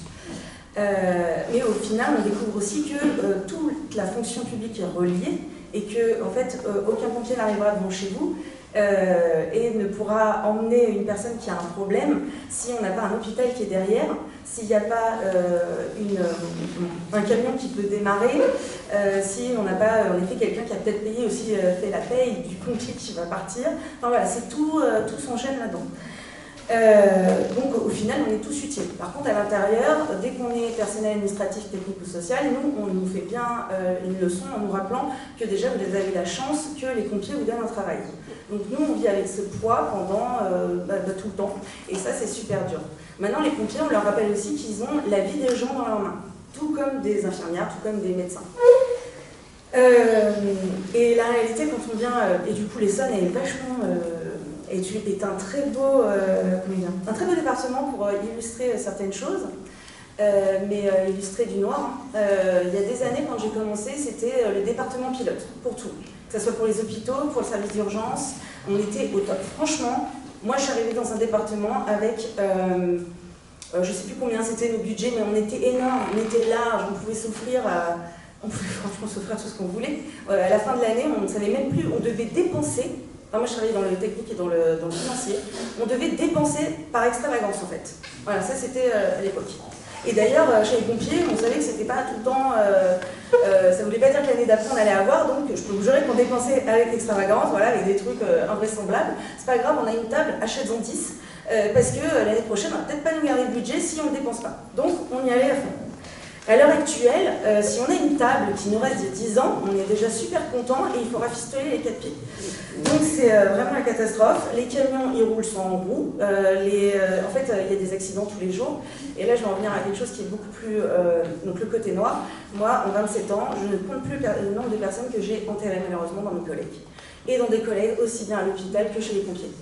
parce qu'ils ont eu un accident routier en plein hiver, et que mon collègue est passé par-dessus la fenêtre, et du coup il est mort, ou parce qu'ils se sont donné la mort, parce qu'ils n'en peuvent plus, parce qu'on est surchargé, parce qu'on a trop de monde. Et le dernier en date, au mois de novembre, ici à Trabeil, on l'a retrouvé dans la remise, ils l'ont sauvé, il est revenu, on a vécu un miracle, et le SDIS s'occupe bien d'essayer de le remettre avec une corde autour du cou. Voilà, c'est comme ça que je l'exprime. Et du coup, je vais revenir sur un autre point. À l'heure actuelle, là, ce que je vous dis, j'ai interdiction de le dire, je suis fonctionnaire, j'ai un droit de réserve. Demain, ils la prennent, c'est clair, moi je passe en sanction. À l'heure actuelle, je me fais lanceur d'alerte. C'est pas grave, parce que mon collègue, il n'est pas reconnu en accident de service alors qu'on l'a retrouvé dans la remise, en pleine nuit. Ses collègues ont dû le sauver. Le matin, moi, on me l'a annoncé, c'est un ami depuis des années. Et à l'heure actuelle, il n'a pas sa paye. Ils lui ont présenté une facture de 6 000 ou 4 000 balles, je ne sais plus. Il a dû quitter son logement avec sa famille. Alors qu'il y a encore, novembre, ça va faire un an en fait. Ça va faire un an qu'il était à l'hôpital et qu'on ne savait pas s'il allait rester en vie. On ne savait pas s'il allait avoir des séquelles. Mais c'est pas grave en fait. C'est pas grave parce que c'est un pompier de moins. C'est pas grave. Le service public, on va trouver des solutions. Les pompiers, quand il n'y en aura plus, je sais pas, on va faire appel aux gens civils. Parce qu'au final, vous devenez quoi? Vous devenez des pompiers volontaires. On a nos réserves citoyennes. Tout ça, fut un temps, il y a longtemps, il y a 15 ans, j'étais à fond. Moi, j'y croyais. Ouais, il faut se faire le service public à fond. À l'heure actuelle, les premiers qui me disent ça, je leur dis, t'es en train de tuer le service public. T'es en train de tuer toutes nos compétences. T'es en train de tuer tous ceux qui ont travaillé pendant des années à acquérir ces compétences. Tu ne connaîtras jamais le travail d'un pompier. Je travaille avec eux depuis des années, je connais beaucoup de choses, je ne connais pas la moitié de ce qu'ils peuvent faire, je n'ai pas fait la moitié des formations qu'ils ont faites. Parce qu'à l'heure actuelle, on n'a plus les moyens de les former. Ils n'ont plus les moyens de se former. S'ils veulent se former, ils se forment en dehors du temps de travail. Ils se forment sur leur téléphone avec des documents qu'on leur envoie, sur leur temps de repos, et en final, ils enchaînent. Donc là, je vais revenir à mon collègue qu'on a trouvé ici, parce que c'est un cas typique.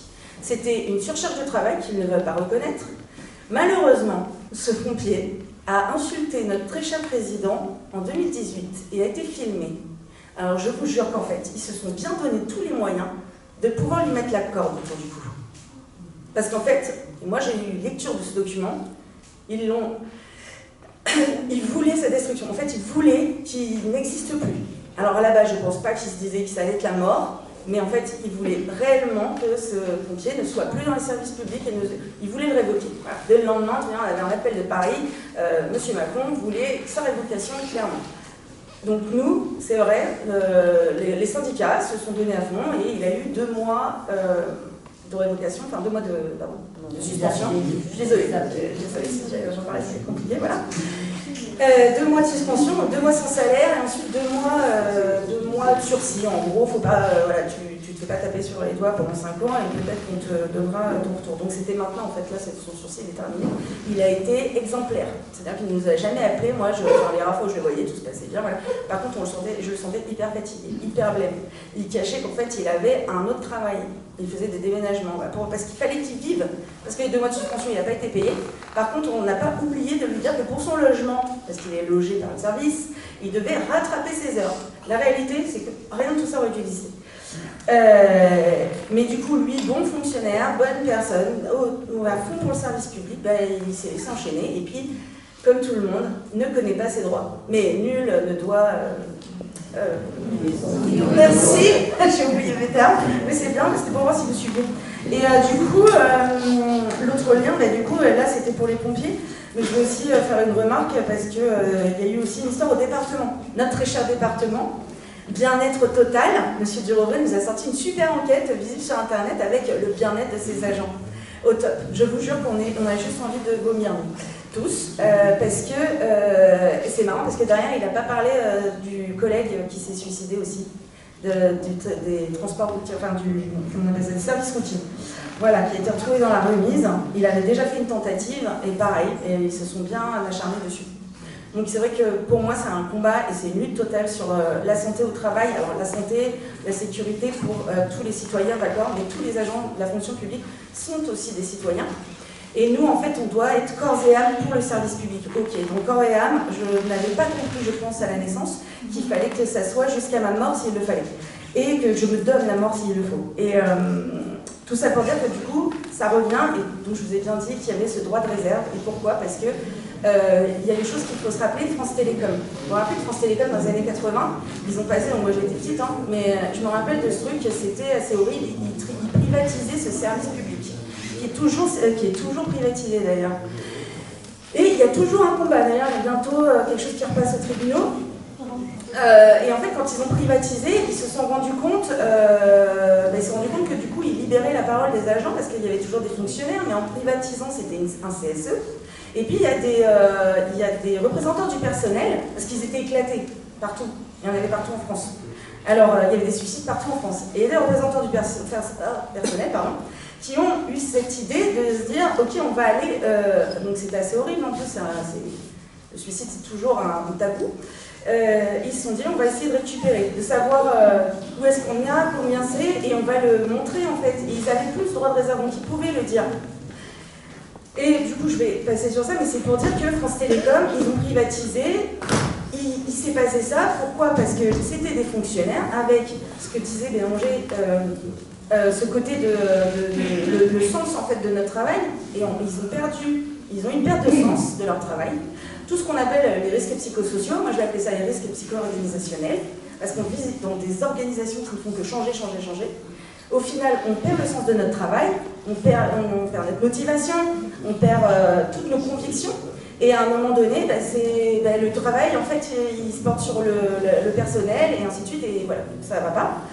Et du coup, France Télécom, ils pouvaient dénoncer. Au final, pour moi, une très belle stratégie, moi je pense que c'est ça, je ne suis pas toute seule, on est plusieurs à penser qu'il y avait une stratégie là-dedans.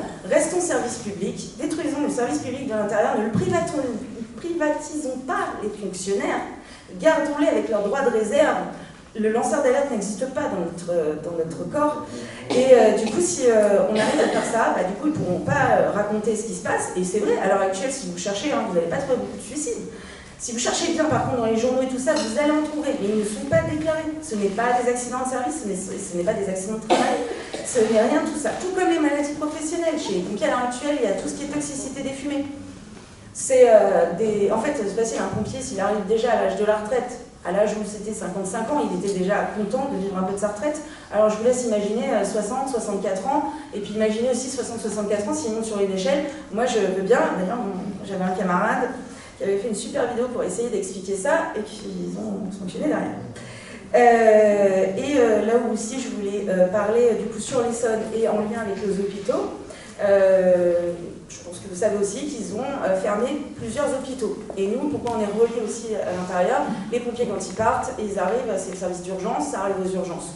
Donc on va prendre l'exemple du Nord-Essonne. Ils ont fermé 3 hôpitaux. Donc Jumeaux, Saclay, Orsay, ils en ont créé un seul, super.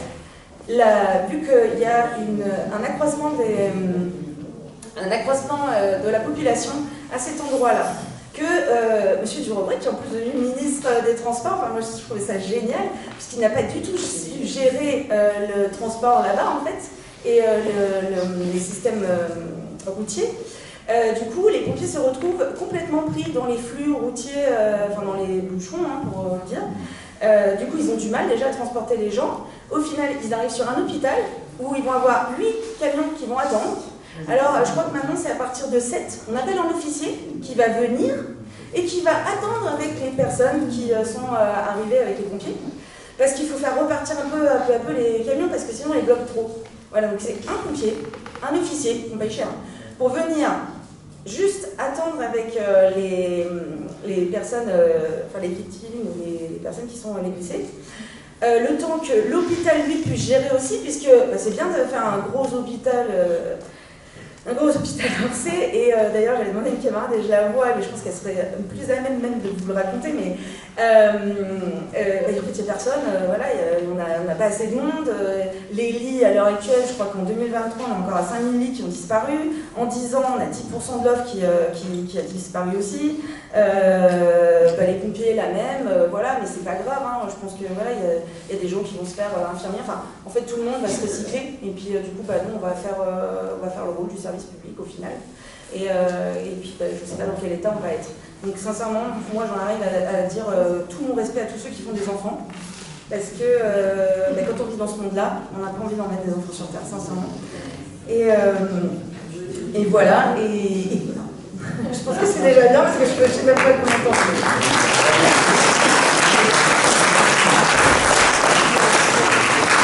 Merci pour ce témoignage qui en dit long sur le monde du travail, sur le monde de la fonction publique, des fonctionnaires. Et ce soir, j'ai fait cette réunion sur ce thème-là, parce que j'aurais pu en faire plein d'autres, hein, sur l'Assemblée nationale, ce qui s'y passe, les riches qui s'en mettent toujours plus dans les poches, etc. Mais voilà, ça me paraissait important de parler de la fonction publique, des fonctionnaires, parce que bien souvent, on les pointe du doigt et on les estime un petit peu comme le mot de tout ce pays, comme un coût, alors que c'est une richesse inestimable dans un pays comme le nôtre.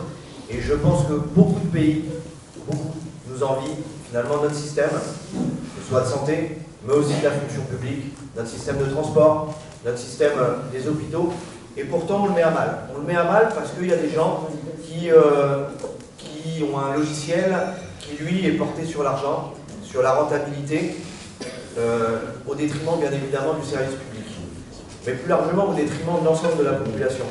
Je vous laisse imaginer un petit peu l'état d'esprit que peuvent aujourd'hui avoir les salariés d'Auchan. Les salariés d'Auchan, c'est 2489 emplois supprimés. C'est la famille Mullier. Et bien la famille Mullier, une fois qu'elle a annoncé ses 2489 emplois supprimés, le lendemain, qu'est-ce qu'on a appris dans la presse? Et bien que Decathlon, qui appartient au groupe Mullier, versait un dividende de 1 milliard d'euros à la famille Mullier. Je vous laisse imaginer le sentiment qui peut vous habiter à ce moment-là. Moi personnellement, je ne sais pas comment ils font pour juste manifester pour qu'il y ait un caddie dans le magasin, parce que je pense que je rame le magasin. Enfin, voilà, je dis. Enfin, franchement, il y a vraiment de quoi aujourd'hui se poser des questions et se poser la question du sens en fait, dans lequel on va et le sens qu'on veut donner aussi à nos vies, à notre civilisation, à notre planète. Alors ça peut paraître très philosophique tout ça, mais c'est une réalité. Je pense qu'il faut avoir conscience que la France est un pays riche. Quand on vous explique qu'il n'y a jamais de thunes et qu'on est au bord du précipice, ça a un objectif. Faire peur, se dire, oulala, il faut se serrer la ceinture. Bon, je vous donne juste quelques petits exemples. Vous tapez dividendes France sur votre téléphone. Les premiers articles, record d'Europe des dividendes en France. Voilà. Donc pour un pays qui est pas riche, qui a plus de thunes, je trouve que d'avoir le record d'Europe des dividendes, c'est quand même pas mal. Un autre exemple, il y a de la thune pour le SNU. Le SNU, vous savez, c'est le service national universel. Voilà. C'est 3 milliards d'euros. 3 milliards d'euros. Alors bizarrement, pour ça, il y a de l'argent, mais pour le reste, il n'y a jamais d'argent. Et pourtant, on ne parle pas non plus de milliards. On parle souvent de centaines de millions d'euros. Alors c'est compliqué de se rendre compte des choses. Moi, le premier, je peux vous assurer, quand je suis arrivé à l'Assemblée nationale, quand on a commencé à me parler de centaines de millions, je me suis dit, putain, puis après on m'a parlé de milliards, oh là. Et en fait, vous vous dites, bon, c'est qu'on doit avoir un budget quand même pour parler de tout ça. Il faut avoir aussi conscience d'une chose, c'est que les coupes budgétaires, c'est toujours les mêmes qui traquent. Ce n'est jamais en fait que les coupes budgétaires vont se faire et qu'ils vont passer au tiroir-caisse. Systématiquement, les premiers à en payer les pots cassés, c'est ceux qui utilisent ces services publics. Et bien souvent, c'est des gens qui n'ont pas les moyens de faire autrement que d'utiliser ces services publics. Forcément, on aurait les moyens, on prendrait des jets privés, on prendrait des taxis volants. Taxis volants, ça c'est grand avec des classes. Mais on n'a pas les moyens. On n'a pas les moyens et puis on a un minimum de conscience. Je vous dis d'utiliser les jets privés à longueur de temps, on va peut-être un peu pourrir la planète. Alors, on préfère prendre le train, on préfère prendre les transports en commun, les bus. Sauf que le service, il n'est pas là. Puis au bout d'un moment, on en a marre. Donc du coup, on reprend sa voiture. Bref, c'est un cercle vicieux. Aujourd'hui, ça a été déclaré par tous les camarades, il y a une vraie perte de sens au métier que l'on fait. Quand on rentre dans la fonction publique, je l'ai dit tout à l'heure, bien souvent, c'est des métiers passion. Parce que je peux vous assurer, pour avoir 30 gamins au quotidien, ça doit être sacrément lourdingue. Parce que, pour tous ceux qui sont parents, je pense que vous pouvez avoir conscience que des fois, à la casquette, sauf que je n'avais pas le choix, vous êtes au boulot, donc il faut faire avec. Il y a une non-compréhension aussi des différentes réformes successives. Et ça, c'est le plus douloureux pour un agent. Parce que quand on vous explique qu'il faut faire comme ça, parce qu'on a décidé que, alors que ça va à l'encontre même de ce pourquoi vous travaillez, c'est incompréhensible. Quand vous êtes à un guichet SNCF, la plupart du temps, vous ne vendez pas de billets, parce que c'est vrai que maintenant il y a Internet, parce qu'il y a les banques, parce qu'il y a tout ça. La plupart du temps, vous faites du renseignement. Et quand on vous explique qu'on le ferme parce que vous ne rapportez pas assez, je peux vous assurer que ça vous fait mal au ventre. Et puis en plus de ça, vous vous retrouvez sur le quai, parce que bah voilà, ils ne vont pas supprimer l'emploi, vous allez quand même servir à quelque chose. Vous êtes sur le quai, et vous en prenez plein la gueule, parce que la machine elle est en panne, parce que le train est en retard et que vous ne savez pas pourquoi il est en retard, parce qu'il est supprimé. Bref, c'est hyper compliqué. Donc on a ce sentiment en plus d'inutilité qui est accentué par le fait que bien souvent, une fois qu'on a fermé votre service, qu'on a supprimé votre truc, c'est repris par le privé. C'est ça qui est terrible en plus. Bah, c'est repris par le privé sur des trucs que vous pourriez faire, que la mairie avait des compétences, que l'État avait des compétences. Je vais prendre un exemple, les crèches. Aujourd'hui, c'est quasiment au mieux la délégation de service public, au pire du privé. Vous prenez ce que j'appelle le troisième âge, vous lisez, il y a plein d'articles, ils appellent leur grille. Les mecs s'en mettent plein les poches. Il y a des scandales systématiquement sur les différents groupes, Corian, etc., etc. Et on se rend compte bah, que malgré ces scandales, eh ben, on continue. On continue cette casse, on continue de casser finalement la fonction publique. C'est pour ça qu'on a un rôle essentiel, nous, à jouer en tant que citoyens et en tant que citoyennes, c'est de défendre ces services publics. Alors, comment on peut le défendre? Bon, déjà, nous, en tant que parlementaires, on a un rôle essentiel, c'est d'avoir un État stratège. Quand je dis stratège, c'est qui réfléchit à long terme. Parce que forcément, quand on réfléchit à 6 mois ou à 1 an, vous doutez bien que ça va être compliqué d'investir plusieurs milliards. Nous, ce qu'on leur demande, c'est de réfléchir à long terme. C'est un peu compliqué pour certains, mais enfin bon, on a quand même réussi à le faire par le passé. Je ne vois pas pourquoi maintenant on n'y arriverait plus. Donc déjà, vision à long terme. Forcément, si on parle service public et qualité de service public, on va créer de l'emploi. 1 million d'emplois.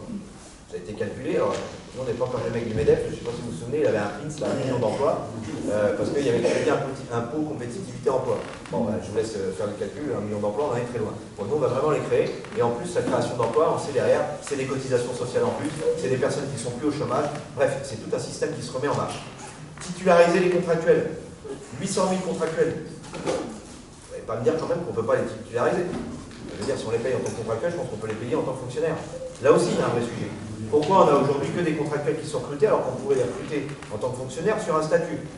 Bon, ben, on a bien compris que derrière, c'était une sorte de précarisation aussi du contrat social qu'il pouvait y avoir entre l'entreprise et le salarié. Discuter avec les contractuels aujourd'hui, la plupart, ils nous disent bah ouais, mais bon, si je fais grève, je suis quand même un peu au bout du fusil. Forcément, quand vous avez un statut et que vous êtes couvert, entre guillemets, d'un emploi qui n'est pas soumis à licenciement économique, vous êtes un peu plus rassuré. C'est aussi pour ça qu'il y a des mouvements beaucoup plus durs dans la fonction publique que ce qu'il peut y avoir dans les petites entreprises et plus largement dans le monde de l'entreprise privée. Derrière, c'est aussi la renationalisation. Parce que ça commence à bien faire de voir des entreprises qui sont plus plein les poches et que nous, on paye toujours plus. Juste un exemple, l'électricité. Hein, à l'époque, on avait EDF, ça marchait très bien. Bon, déjà, ça marche plus très bien, même si, quand même, il y a un petit peu de qualité, mais je peux vous assurer que sur la question du nucléaire, il y a une vraie inquiétude. Mais en tout cas, ce qui est sûr, c'est que le prix du kilowattheure, il n'a pas bougé depuis 30 ans. Bah, je pense que tout le monde peut s'accorder sur une chose, c'est que la facture, elle a plutôt augmenté depuis 30 ans.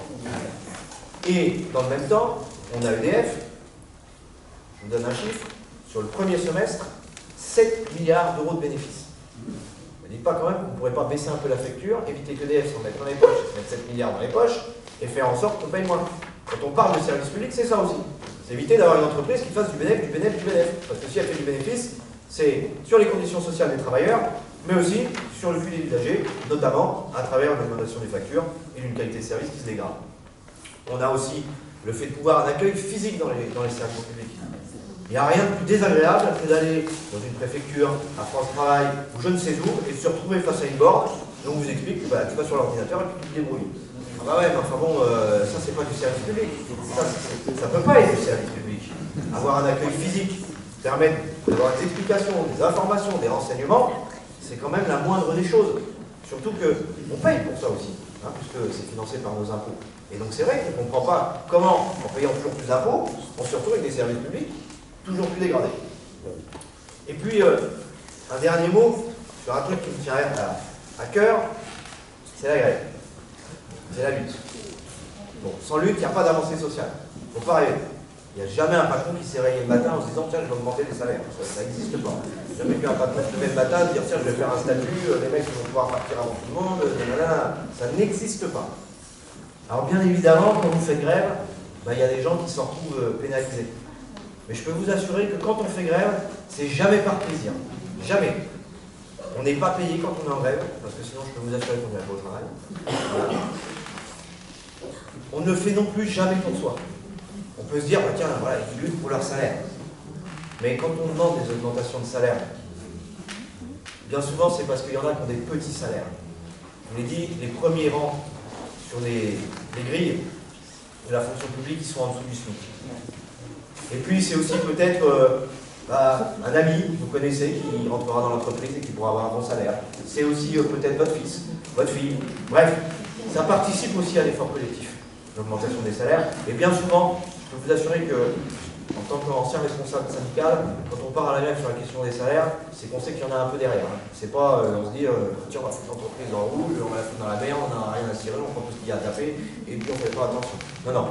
Bien souvent, on le fait avec une raison. Et c'est pour ça que je dis que quand on fait grève, c'est jamais par plaisir, ça coûte extrêmement cher. Quand on est au service des usagers et se retrouver en grève, et du coup à pénaliser les usagers, bah, c'est jamais rigolo. Je pense que les enseignants, quand ils ne peuvent pas accueillir les enfants, bah, c'est jamais par plaisir. Quand les conducteurs de train ils sont en grève et que les trains ne circulent pas, c'est jamais par plaisir. Mais il y a un moment où vous êtes malheureusement dans un rapport de force.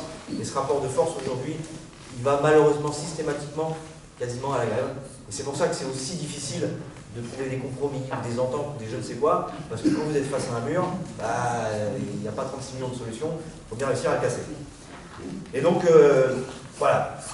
Je pense que on peut faire les choses de manière différente, c'est sûr, dans la fonction publique. Il y a plein de trucs qui dégotent. Mais les premiers à déconner, c'est les responsables. C'est les premiers responsables, c'est ceux qui prennent les choix, les décisions tout en haut. C'est sûrement pas les fonctionnaires, c'est sûrement pas ceux qui subissent au quotidien. Au contraire, ces gens-là, ils donnent tout ce qu'ils peuvent. Ils sont au service des gens. Je pense que vous pouvez parler avec n'importe lequel des fonctionnaires. Alors, vous trouverez toujours des mégalos, mais ça existe aussi bien dans le pays. Mais en tout cas, je pense qu'ils vous parleront avec passion de leur métier. Mais c'est vrai qu'aujourd'hui, quand on en arrive à des gens qui démissionnent, alors qu'avant on était fiers de faire notre carrière, que ce soit la SNCF, dans l'éducation nationale, ou je ne sais où, et qu'aujourd'hui, des fois on n'ose même pas le dire. Alors, si on dit d'être conducteur de train sur les RERD, alors là, ce que je peux entendre, parce que franchement, c'est une vraie galère, mais voilà, c'est pas parce que c'est pas la faute des fonctionnaires, c'est bien parce qu'il y a eu des choix politiques faits en haut qui ont cassé le service public et qui nous ont amené à cette situation.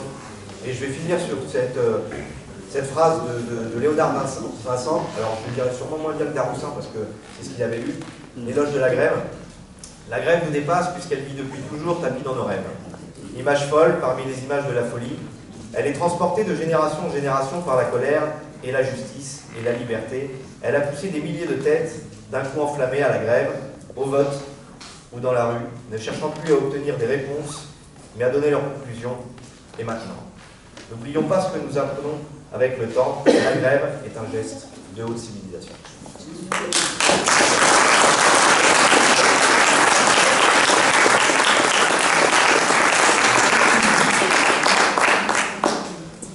Alors ce que je vous propose, c'est que on fasse un peu de questions-réponses, parce que je pense qu'il y a pas mal de questions. J'espère qu'on aura la réponse. Mais voilà, si vous avez des questions, n'hésitez pas à lever la main, on va faire circuler le micro.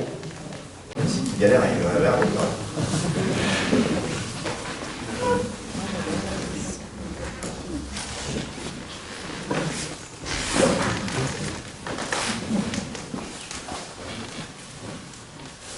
Bonsoir, je m'appelle Corinne, j'habite à Crône. J'utilise le transport tous les jours aussi. Je ne vais pas faire la soirée là-dessus parce que c'est déjà assez compliqué au quotidien, il y a le temps à faire et fort à dire. Tout ce que vous nous annoncez, c'est assez terrible et en fait, je trouve qu'il n'y a pas tellement de solutions à porter.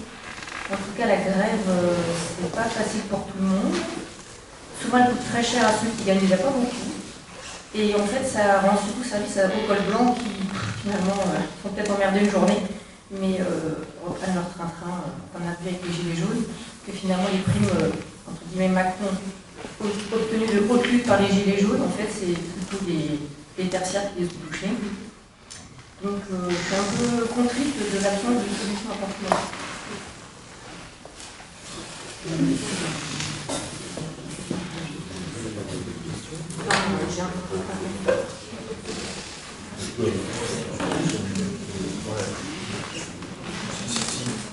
Et pour terminer, parce que c'est mon idée, il faudrait plutôt essayer de comprendre et travailler pourquoi le RN arrive au deuxième tour. Parce qu'en fait, si Macron il est là aujourd'hui, c'est pas qu'on a voté pour lui, c'est qu'on a voté contre le RN. Et en fait, le problème, c'est quand même là, le fond du problème, je trouve, c'est là on est en trop de soi, si je peux dire, parce que votre public il est un peu conquis. Ici, c'est des gens qui ont voté pour vous, mais le problème, c'est tous ceux qui votent pas pour vous et qui votent surtout pour le RN. Et ça craint quand même dans notre société, et c'est ça qu'il faut essayer de lutter contre ça. Et c'est pas la grève qui va lutter contre le RN, au contraire, ça leur fera plutôt, ils seront plutôt à se constater sur le ventre. Donc c'est plutôt là qu'il faudrait travailler. Juste un mot sur le sujet. Je suis entièrement d'accord sur le fait que le public est plutôt conquis qu'inconquis. C'est une certitude. Après, voilà, nous, l'objectif de ces réunions publiques, c'est pas de se retrouver entre nous, bien évidemment, et soit de se flageller ou de se féliciter de la situation, loin de là. Le but des réunions publiques, c'est d'essayer d'avoir un public différent de ce qu'on peut avoir comme corps militant, comme rencontre qu'on peut avoir dans nos cercles militants. Après, on y arrive, on n'y arrive pas. Voilà, c'est encore un autre débat. Mais je pense que de toute façon, réussir à faire sortir les gens de chez eux, aujourd'hui, c'est quelque chose de très compliqué, déjà, voilà, dès le début. Sur la question du Rassemblement national, c'est un vrai sujet et c'est une vraie inquiétude. On ne va pas se voiler la face, et je pense que ça se finira comme ça en 2027 ou avant, ça va être eux contre nous. Voilà. Je pense qu'aujourd'hui, la situation fait qu'on est dans une telle situation de crise que de toute façon, ça se finira, j'ai envie de dire, front contre front. Comment réussir à lutter contre ça, ou en tout cas à réussir à faire prendre conscience de ce qu'est le Rassemblement national et de sa politique, parce que c'est vrai que c'est assez bizarre, finalement, de se retrouver à voter une même motion de censure, alors que, on va pas se mentir que c'est un peu le grand écart quand même. Hein. Vous écoutez les motifs des uns et les motifs des autres, c'est quand même le grand écart. Donc, pour autant, elle a été votée et le gouvernement est tombé. Il y a un travail de fond énorme, et quand je dis qu'on a des responsabilités vis-à-vis du service public, vis-à-vis des fonctionnaires, on l'a aussi vis-à-vis du discours qu'on peut tenir, nous, en tant que personnes qui combattons le Rassemblement national. Je m'explique, c'est qu'aujourd'hui, c'est très compliqué de faire passer son message, de faire passer ses idées, et les gens s'abreuvent surtout de la télévision, et de médias qui voilà, qui vont pas vraiment dans notre sens. Faut pas rêver, si Bolloré et Bonsoir ont investi dans les médias, c'est pas juste pour faire joli ou juste avoir la tête sur je ne sais quoi. C'est parce qu'il y avait une vraie logique derrière de diffusion des idées, et notamment celle du Rassemblement national. C'est très compliqué de lutter contre ça, parce que vous doutez bien que sur un média de masse, vous touchez énormément de personnes, alors que sur une région publique comme ça, vous allez en toucher une centaine. Mais bon, dans tous les cas, il faut le faire aussi, parce que le bouche à oreille, voilà, le travail de chacun peut réussir à faire réfléchir certaines idées, et c'est comme ça qu'on y arrivera finalement, mais aussi en mettant du sens à nos services publics. On a étudié pas mal le vote du Rassemblement national, et on s'est aperçu de certaines choses. Premièrement, il est très important dans la ruralité, comparé aux grandes villes. Ce qui est assez paradoxal, parce que vous allez à Paris, je pense que vous verrez beaucoup plus de migrants, par exemple, que dans Lyon. Donc pour autant, on a 3 députés RN dans Lyon et plutôt des députés de gauche sur Paris. Il y a une vraie peur qui est emportée, qui est marquée par les médias. Et moi, le premier, je peux vous assurer, j'avais pas l'habitude de regarder CNews, mais vous regardez CNews une journée, sans déconner, oh là là, vous dites, mais c'est la fin du monde, là. Enfin, franchement, c'est vraiment flippé, c'est flippant, c'est très anxiogène, mais il y a tellement de mensonges à travers tout ça qu'il faut réussir à les démontrer. Moi, je vous invite, alors c'est un travail qui est fastidieux, c'est un travail qui est minutieux, mais à regarder ce que eux votent, comparé à ce que nous votons. Jamais ils ne se sont attaqués au capital. Jamais. Vous pouvez regarder toutes les taxes qui ont été votées par le Rassemblement national, il n'y en a pas une seule qui a attaqué le capital. Systématiquement, ils se sont attaqués à l'AME, ils se sont attaqués à la question du budget pour l'immigration, pour l'intégration.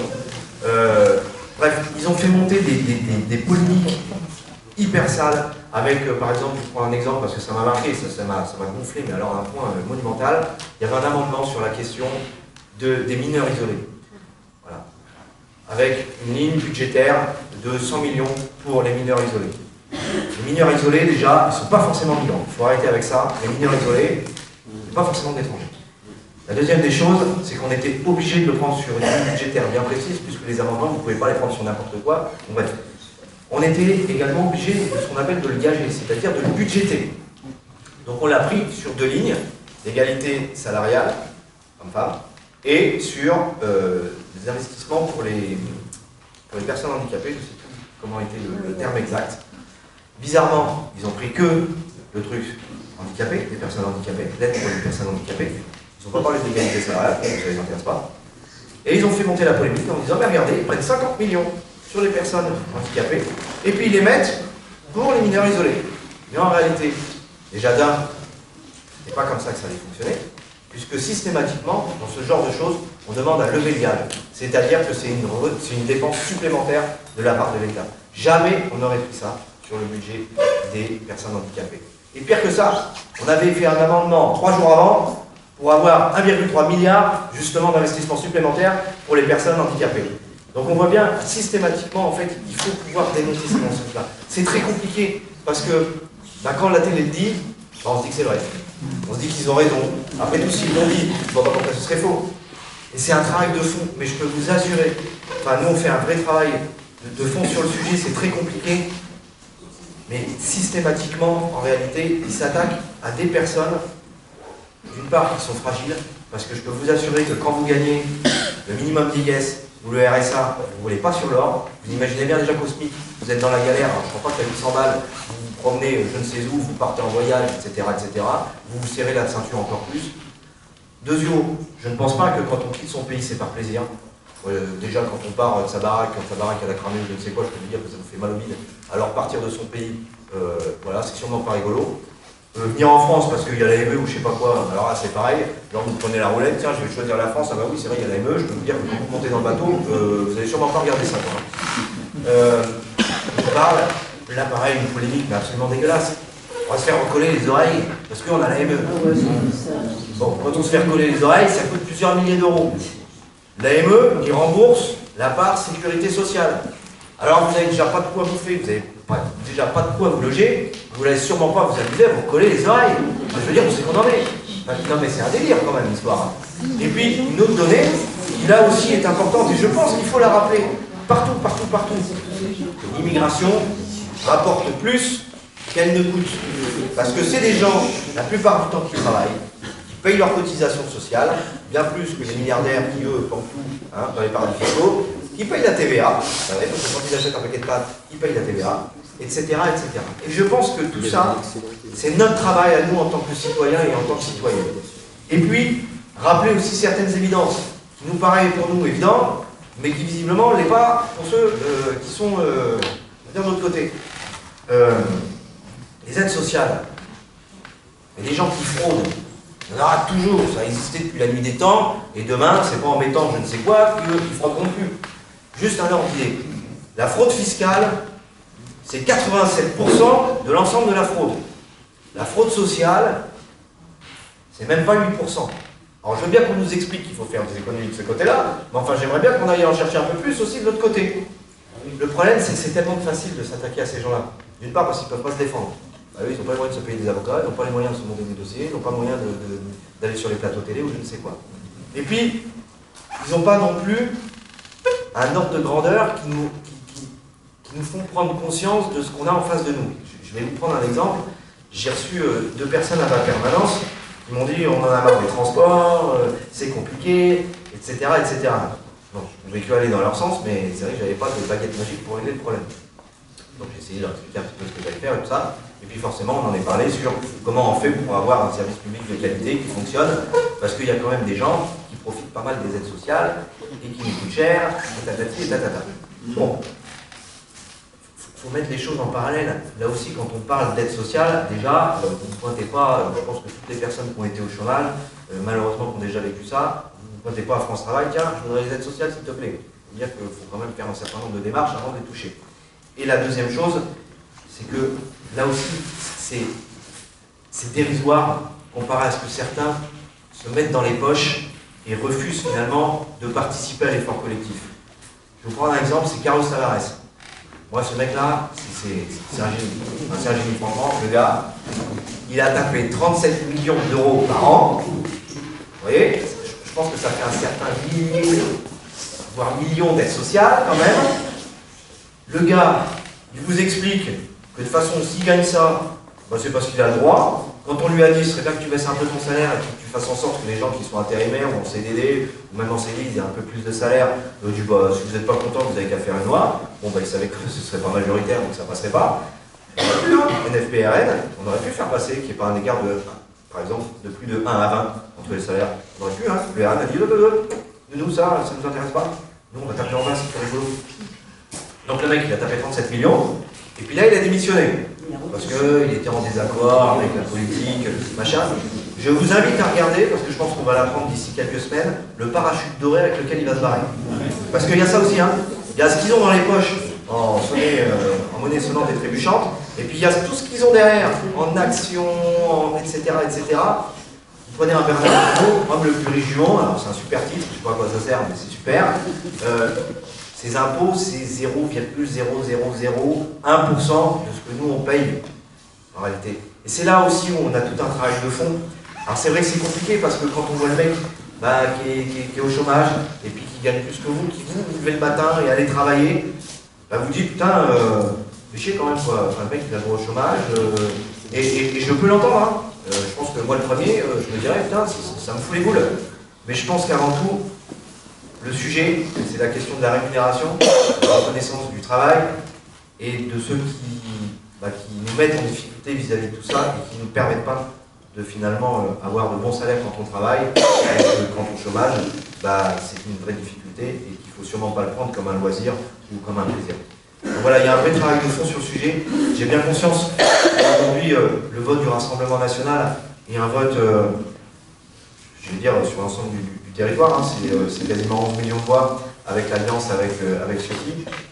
C'est un vote majoritaire, ils ont fait plus de voix, mais pas à grand chose quand même. Et je peux vous assurer que quand vous vous associez avec un mec comme Éric Ciotti, je vous invite à regarder son programme économique. La retraite à 62 ans, c'est même pas en rêve. Hein. La retraite par capitalisation, et puis je peux vous dire que vous n'allez pas bosser à 62 ans, vous allez bosser jusqu'à 66, voire 67. Donc voilà. Donc c'est un vrai travail. Je pense que toutes les personnes qui ont milité ont déjà rencontré des gens qui ont voté Rassemblement National parce que l'immigration c'est un problème, parce qu'il y a trop de gens qui profitent des aides sociales, parce que, etc. etc. Mais je pense que quand on regarde le fond du problème et quand on accepte d'en discuter aussi, parce que c'est pas évident, je pense qu'on peut réussir à convaincre que c'est pas le fond du problème. Et je pense que de dire juste, toi t'es un facho, je te parle pas, c'est aussi une erreur. Parce que je pense qu'il y a beaucoup de gens aussi qui se font avoir par les beaux discours, par tout ça. Voilà, je vous donne un dernier exemple parce que je me rends bien compte que je jacte. Sur les agriculteurs, par exemple, ils ont mené pas mal d'actions là et ils nous ont repeint de quelques permanences de députés LFI. Et pourtant, on est les seuls à n'avoir pas voté le Mercosur au niveau de l'Europe et on est les seuls, le NFP, avoir dit non au Mercosur et non pas un truc modifié ou entendable, machin, etc. Non, on n'en veut pas. Et pour autant, ils s'en prennent à nous, alors qu'au niveau de l'Europe, le Rassemblement National a lui voté pour ce traité de libre-échange. Donc vous voyez, il y a un vrai décalage en fait entre le discours qui peut être dit, raconté, qui peut paraître une belle histoire, et puis la réalité qui elle est bien différente. Et voilà, il faut ce travail de fond sur ce qu'est le Rassemblement National. Et moi, je me dis, si jamais ce discours-là devenait majoritaire et devenait à prendre le pouvoir, je n'ose imaginer nos gamins dans le monde dans lequel ils vont vivre. Parce que si déjà nous, on se regarde en chien de faïence, j'ose même pas imaginer pour nos gamins.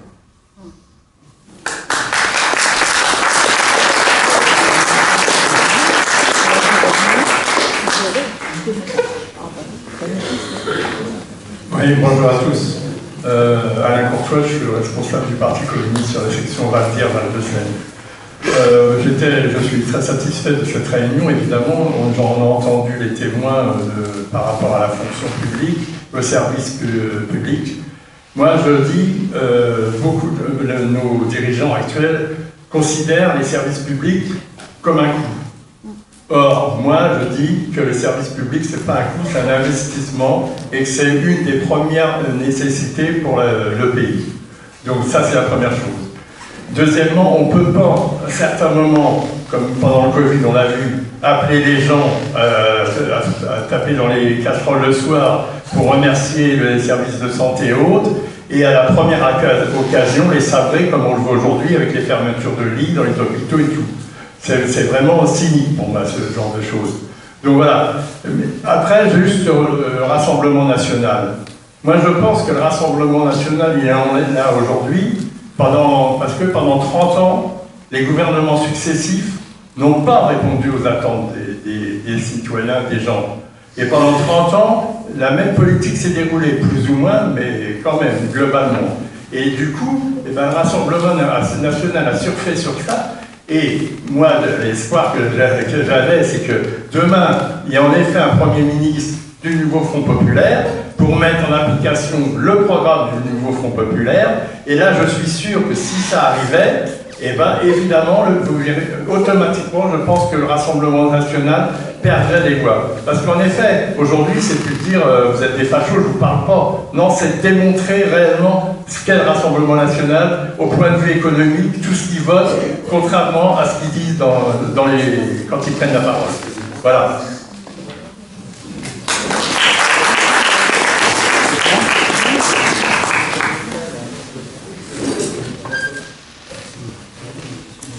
Merci. Alors moi je suis prof au lycée de Montjoux. J'habite pas ici par contre, j'habite à Corbeil. Mais en fait j'avais une question pour la salle. C'est-à-dire que moi je ne connais pas, je suis d'ici et je m'interroge sur la proportion de fonctionnaires dans la salle et en fait ce qui a attiré les gens ce soir, c'est-à-dire est-ce qu'on a des fonctionnaires, des usagers. Alors évidemment on est tous un peu usagers, mais déjà j'aimerais bien savoir de où on parle chacun en fait. Est-ce que qui est fonctionnaire ou a été fonctionnaire? Levez la main, là, pour voir un peu. Ok. D'accord. Merci. Et donc, on a à peu près la moitié d'usagers si on fait monter, enfin, lever juste la main les gens qui sont venus en tant qu'usagers. J'imagine bien, voilà, qui parlait de français. Non, mais c'est important parce que évidemment, on est au lendemain d'une journée de mobilisation et de grève dans la fonction publique. On a été en grève fortement. On est au lendemain aussi, enfin, sur le lendemain d'une dissolution.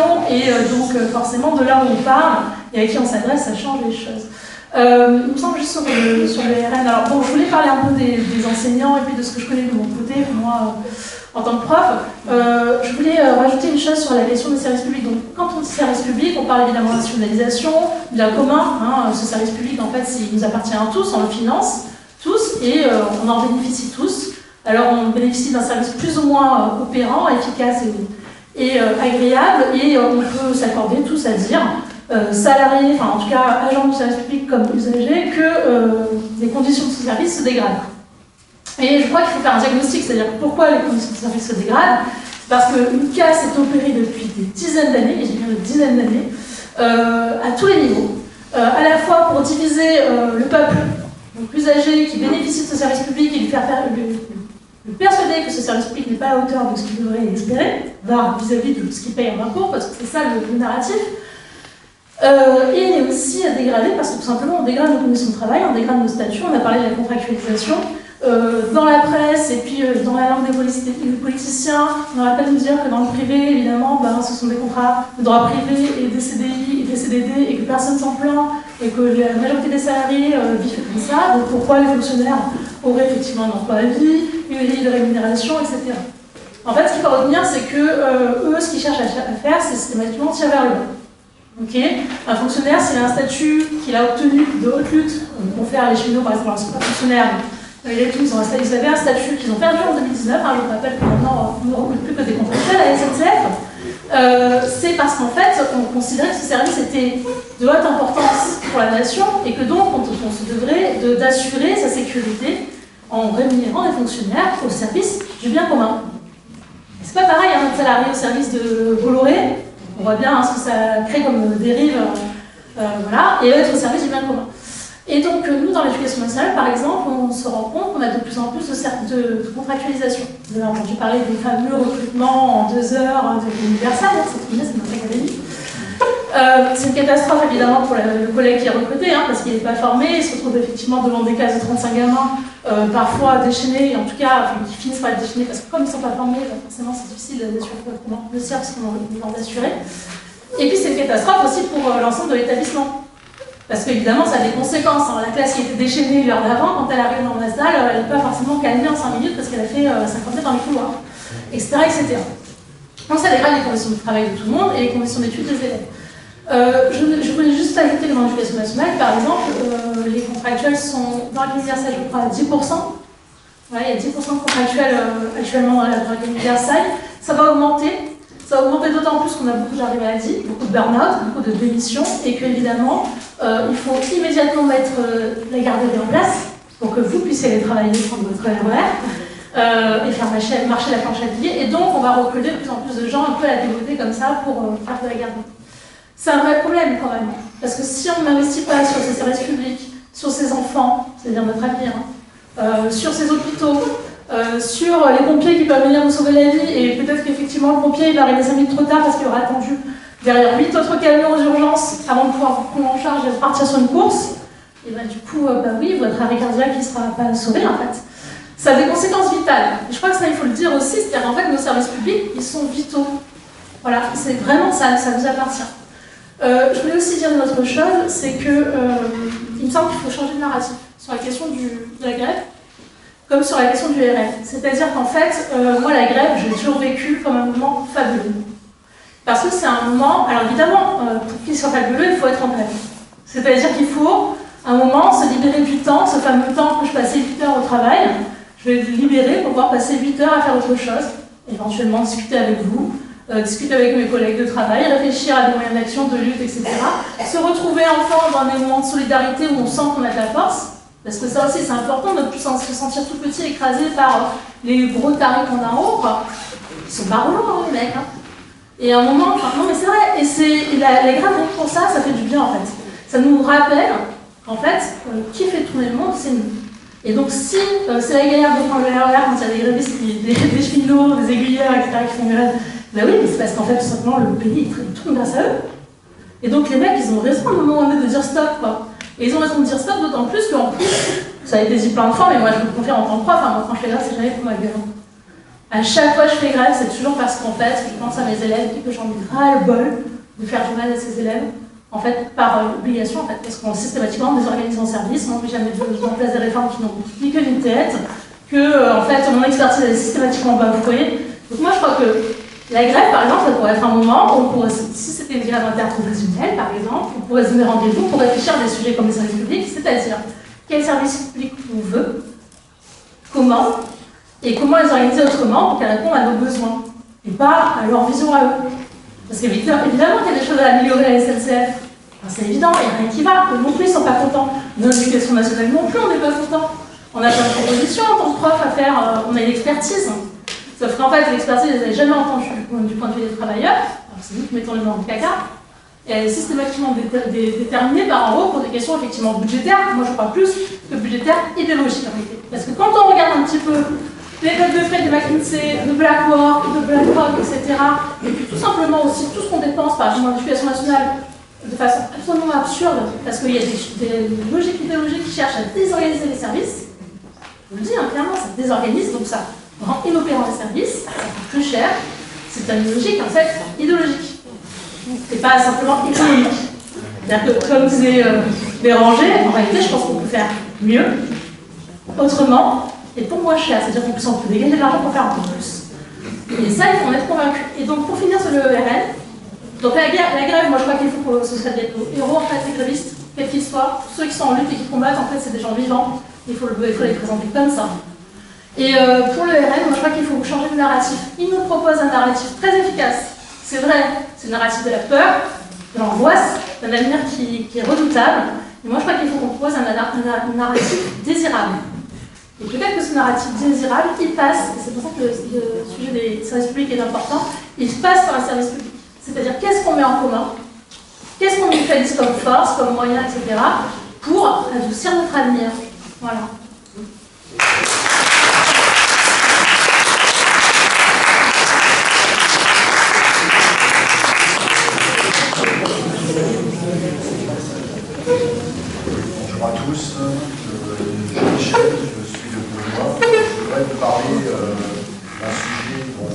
parle régulièrement à la radio et à la télé, ce sont les déficits. Alors, ce que je voulais vous dire là-dessus, c'est que les déficits, c'est organisé. Hein. Les déficits, c'est la différence entre ce qui rentre par rapport aux dépenses. Et les services publics sont dans la colonne dépenses. Moi, je vais d'abord vous parler de la mise en scène de ce qui se passe au niveau des recettes. Alors, Béranger en a un petit peu parlé, mais je vais augmenter un peu la précision, c'est-à-dire que ça a été mis en œuvre par Macron, parce que moi ce que j'ai compris aussi, c'est que quand c'est du gauche ou du droite, ça se finit à droite. Donc, ce qui a été mis en scène par Macron, c'est déjà de diminuer les recettes. D'accord ? Il a été supprimé des impôts sur les sociétés, enfin une diminution des impôts sur les sociétés de 33 à 25%. Donc ceux qui gagnent des millions, des milliards, ils ont fait des économies importantes. Une diminution de la fiscalité des revenus du capital, je ne fais pas un dessin, la suppression de l'ISF. Donc, cette mise en scène a été faite pour diminuer les recettes. Les dépenses restant à peu près constantes, parce que les dépenses restent à peu près constantes, le déficit a augmenté. Et non pas parce que les dépenses ont augmenté, mais parce que les recettes ont diminué. Donc la première action qu'il faut mener et qu'il faut avoir à l'esprit, c'est de mettre en face de ces budgets la part recette qui permet d'être augmentée. Donc remettre en place, d'aller chercher en quelque sorte l'argent là où il est, et non pas rester dans cette situation actuelle. C'est pour ça que je dis que ça a été organisé. Dans un premier temps, il faut diminuer les recettes, et après ils se sont retournés vers les dépenses en disant « Ah, il faut diminuer les dépenses ». Et en particulier les services publics. Donc il faut, quand vous êtes en discussion avec des gens sur la problématique des déficits, il faut toujours essayer de remettre en perspective qu'avant de s'occuper de diminuer les dépenses, il faut regarder comment on augmente les recettes et aller chercher l'argent là où il est. C'est ça que je voulais préciser. Béranger en a un petit peu parlé. Je voulais un petit peu